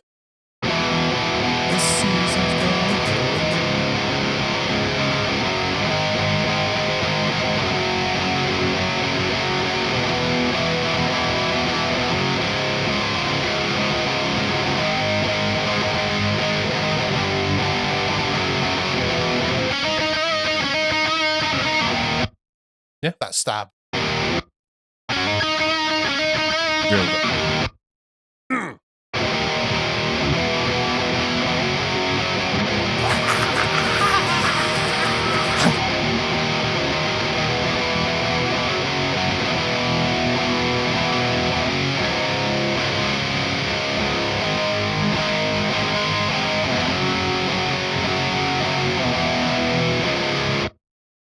Oosh. There you go. Like you say, not much to it riff-wise, is there? But effective. Simple, effective. But effective. Yeah. There you go. On to the next one. Do it. Let's go. Keep It on Wax.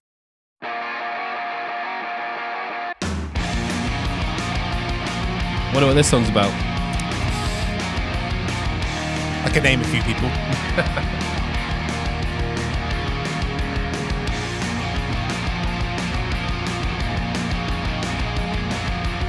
It's cool that Wade gets a song on this, where he is the main. Yeah, it's nice.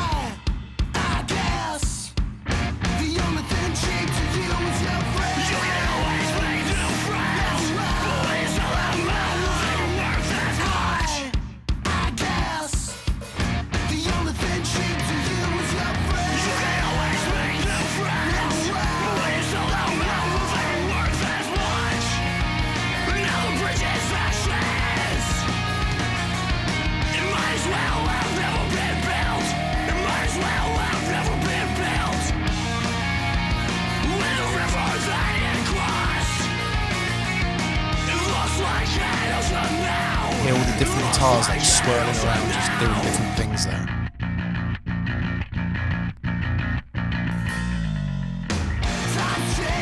Love a bass slide, like there's something about it, isn't there? It is.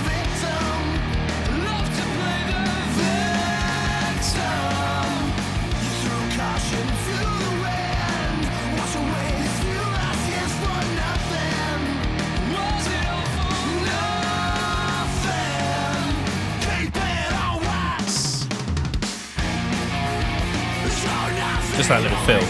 It's so cool. So, yeah.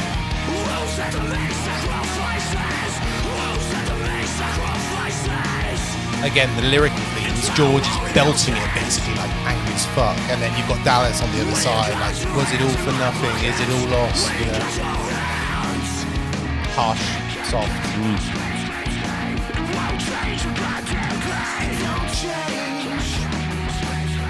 goddamn thing. It won't change a goddamn thing. It don't change a goddamn thing. I guess the only thing cheap to you is your friends. I guess the only thing cheap to you is your friends. I guess the only thing cheap to you is your friends. I guess the only thing Like this cheap to bit. you is your what a fucking shame. That you had to mess things up this bad. Times change and people change with them. Some people love to play the victim. Love to play the victim. You threw caution to the wind. Wash away the few last years for nothing. Was it all for nothing? Oh, it's gone. Oh, it's gone. There's nothing left. Keep it on wax. Oh, it's gone. Oh, it's gone. The bass. There's nothing left. Keep it on wax. Keep it on whack. Boom. Boom. The old bass slide. Love it. Have to bend on a bass slide.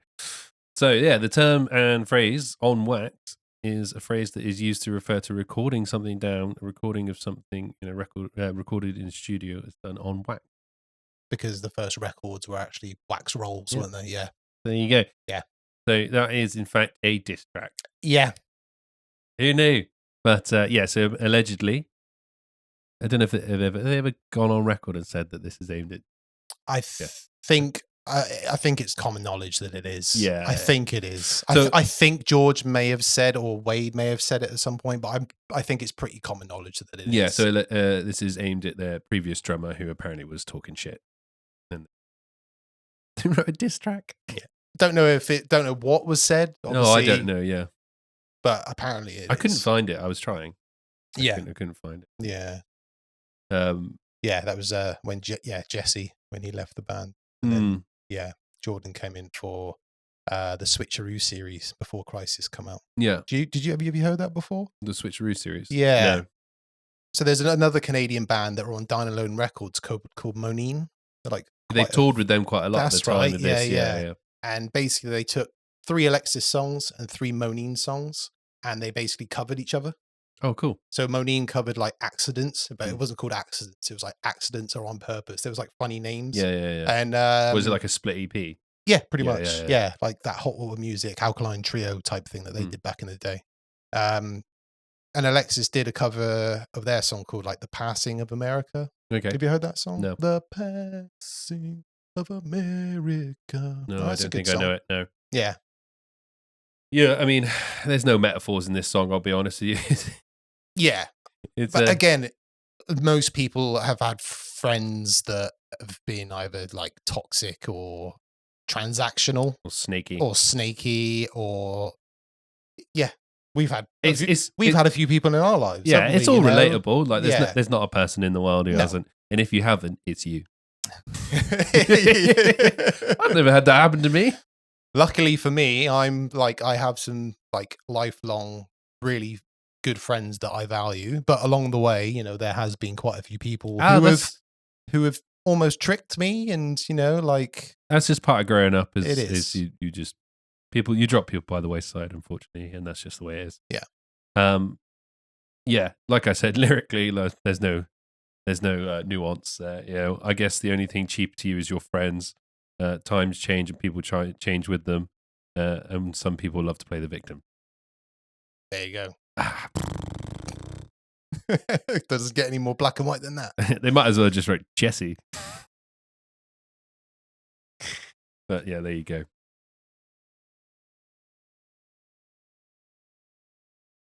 Guitar. Ta, baby. Another song that's D standard. Quite poignant. You got an epiphone there because Wade plays an epiphone. He So there does. you go. He does. Does he play an Epiphone? I know he plays a Les Paul. Yeah. Probably a Gibson. Probably a Gibson, but yeah. Hey, Gibson, send us a guitar. Quite a funky little riff, isn't it? Yeah. You know,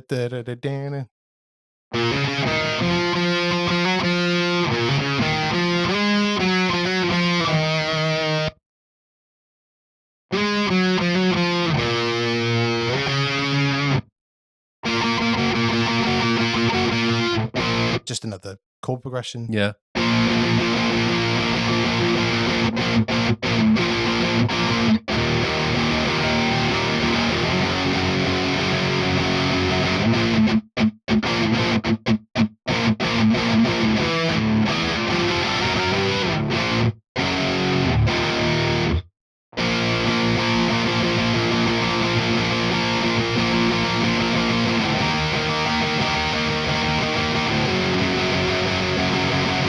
That bass slide you're on about. Sounds so much better on a bass though, doesn't it? Because it's just you can hear it kind of go over every fret. Yeah, exactly.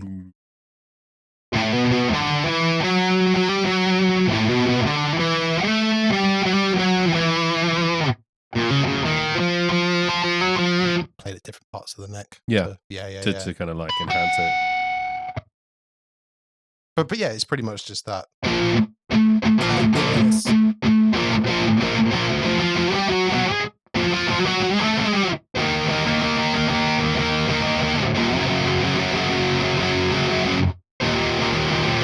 What a fucking shame!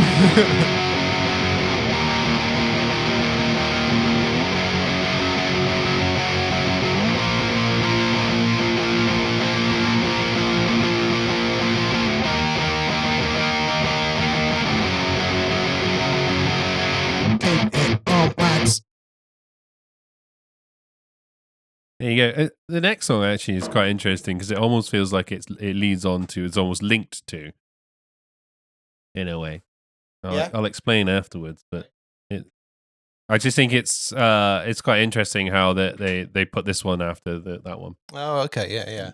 You have to let me. Yeah. All right. Take the floor. Let me cook. But anyway, we'll talk after it's played. To a Friend. Go.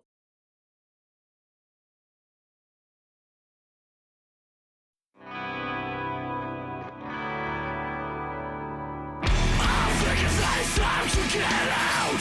My patience are fading fast. My bruise is just a little bit easier. In dark times that shadows cast. What are you suffering for? You're proud of some kind of person. This is very scenic, the way he's singing. Yeah. Very. And will you throw it away? It's a good song, man. For nothing more than a simple taste. I stay in time and watch you pass. I won't take beneath my skin. I'll draw this line and hope you'll break slow. You shouldn't have to fight alone. You shouldn't have to fight at all. It's nobody's battle but your own. Better calls me like a gun. That guitar. Westerny.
slamming bit coming up in it. This bit.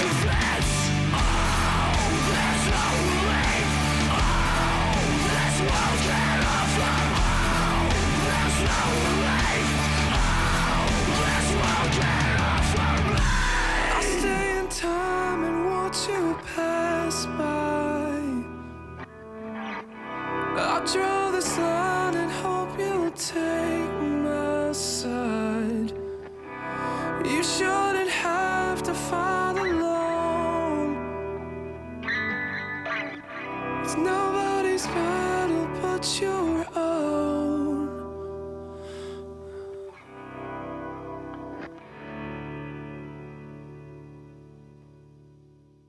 Yeah, great song. Great song. I see what you mean. Yeah. Lyrically. See? Yeah. See what I'm saying? Yeah. Picking up what I'm putting down? Yeah. So what I was getting at there. I've got the gist of that song, but I've never put the two of them together as a... Yeah, it's because obviously we've been going so in depth and then... The on the wax, obviously, a straight up like, that you've made this choice, you made your bed, you lie in it, whatever, you want to talk shit Keep about it on wax, mate, not on the wax. You'll have the police, you'll have the YouTube police after you, commented in the comment section. They'll be after you. You cannot say a wrong word. You have to be perfect, okay? Well, I'm not. So, anyway, but then to move on to this song, and to me, it comes across as... it's all about the two sides of losing a friendship. Like it affects both sides. Yeah. It's not, you lose a friendship. Where any breakup, no two people walk away happy. You know what I mean? There's always a toll that's taken on both sides. And it's almost like the song's talking about him pulling away from him to me. And it says like, I draw this line and I hope you'll take my side. Like you'll see. Yeah. You'll realize you're on the wrong side of the line and you'll come back.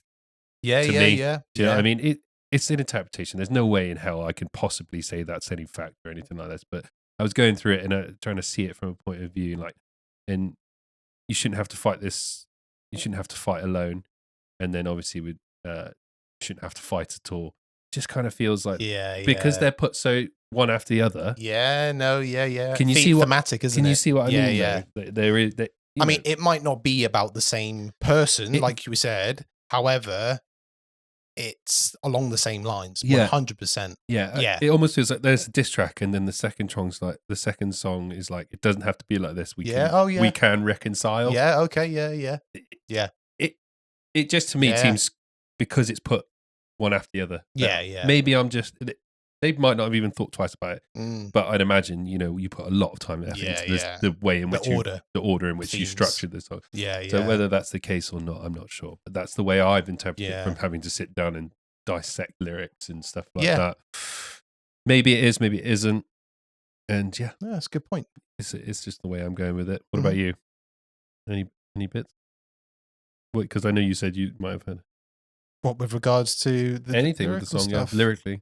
It's just a really good song. It's a great song. It's a really good song. I never really put the two together, like you said. To me, it's always been like a song on its own. But now you mentioned it with regards to Keep It on Wax going into that, it is the same sort of theme, isn't it? Yeah, it really is. It is about the breakdown of a relationship, whether that be friends or this track, and then it doesn't have to be like this. I'm going to draw a line. I hope you see reason and come over to my side. We don't have to fight.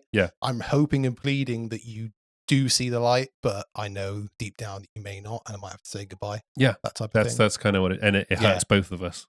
Is the way I take it. It's whether you just listen to that song on its own, it's a good song. It's a good guitar song. wise, it's a lot of swells effects and swirls and stuff. You know, there's not much on. Not really, no. I mean, you got the intro part. Three guitars in a show. I know, it's first time, isn't it? I don't know if you know, but we're on that YouTube money. Yeah, right. With all our subscribers. This was collecting dust in your house in the corner, actually. Yeah. We're putting it to good use. Yep. We're recycling. And gave it to my bro. The chords that they use for that intro part, you know,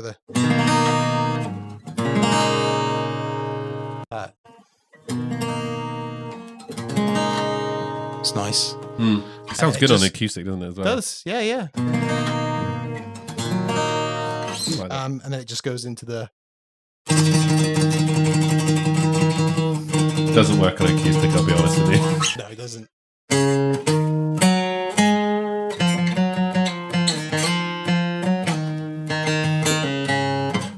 It would be an interesting song to hear as an acoustic cover, wouldn't it? I think you could definitely like make it work. Yeah.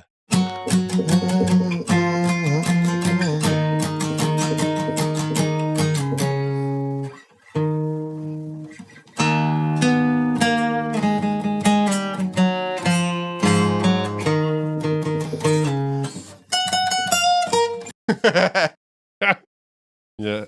Doesn't really work. Doesn't really have the same like massive electric atmosphere on the acoustic, does it? No. But yeah, good song. And we are on to the final song. Yeah, we've done it. We made it to the end. Hopefully you're here too. That'd be wonderful. If not, mate, it's just me and you. Yes, that's what I wanted you to do.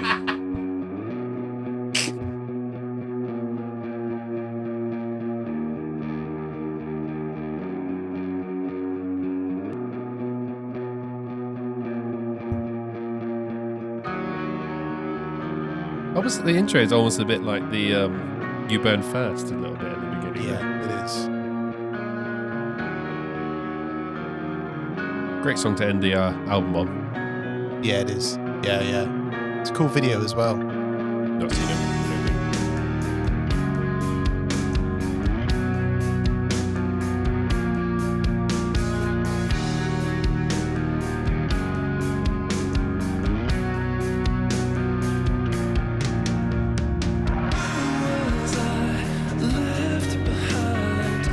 Again, very City and Colour. Yeah. Like actual piano in this as well. It's almost like he's just like, oh boys, let me do one. We've got 10 songs. Have you got anything? Oh, I've got this one. Oh, we could. Yeah. She says I sweat too much. Yeah, that'll do. Yeah, sound.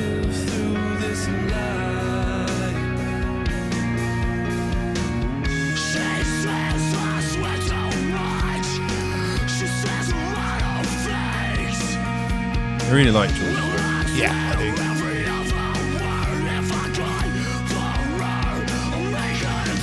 They're harsh but clear.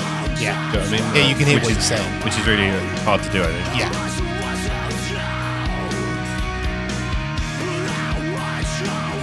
The lyrics are so good for this song.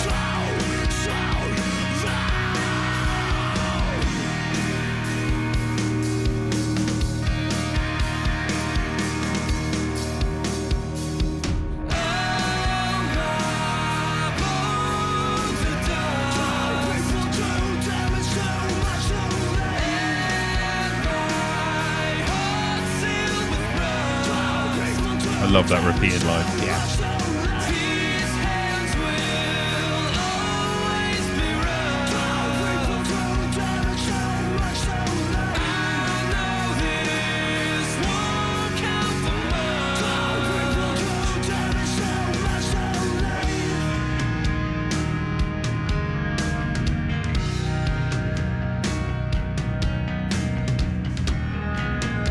Like that swelled and really coming in.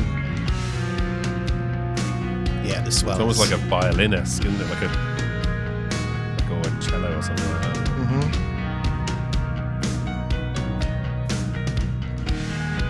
I just love how you can have something that's like as soft as this, beautiful, and then One day my hands were too soft.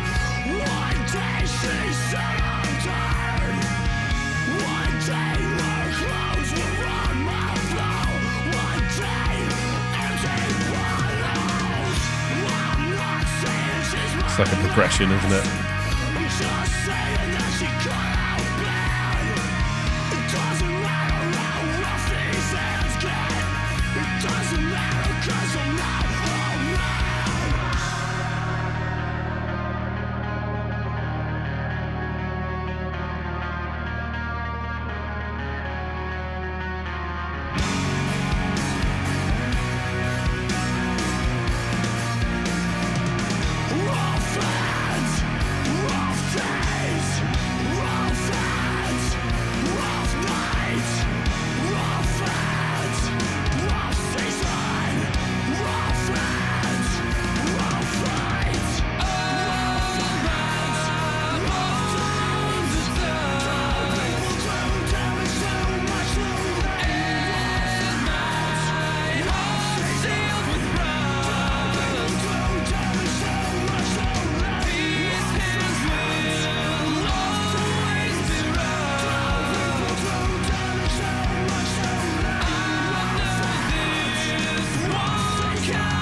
I love that little end bit. Yeah, it's a great way to end the album, isn't it? Really repeating that line through the whole song. All right, Dallas, you can play piano.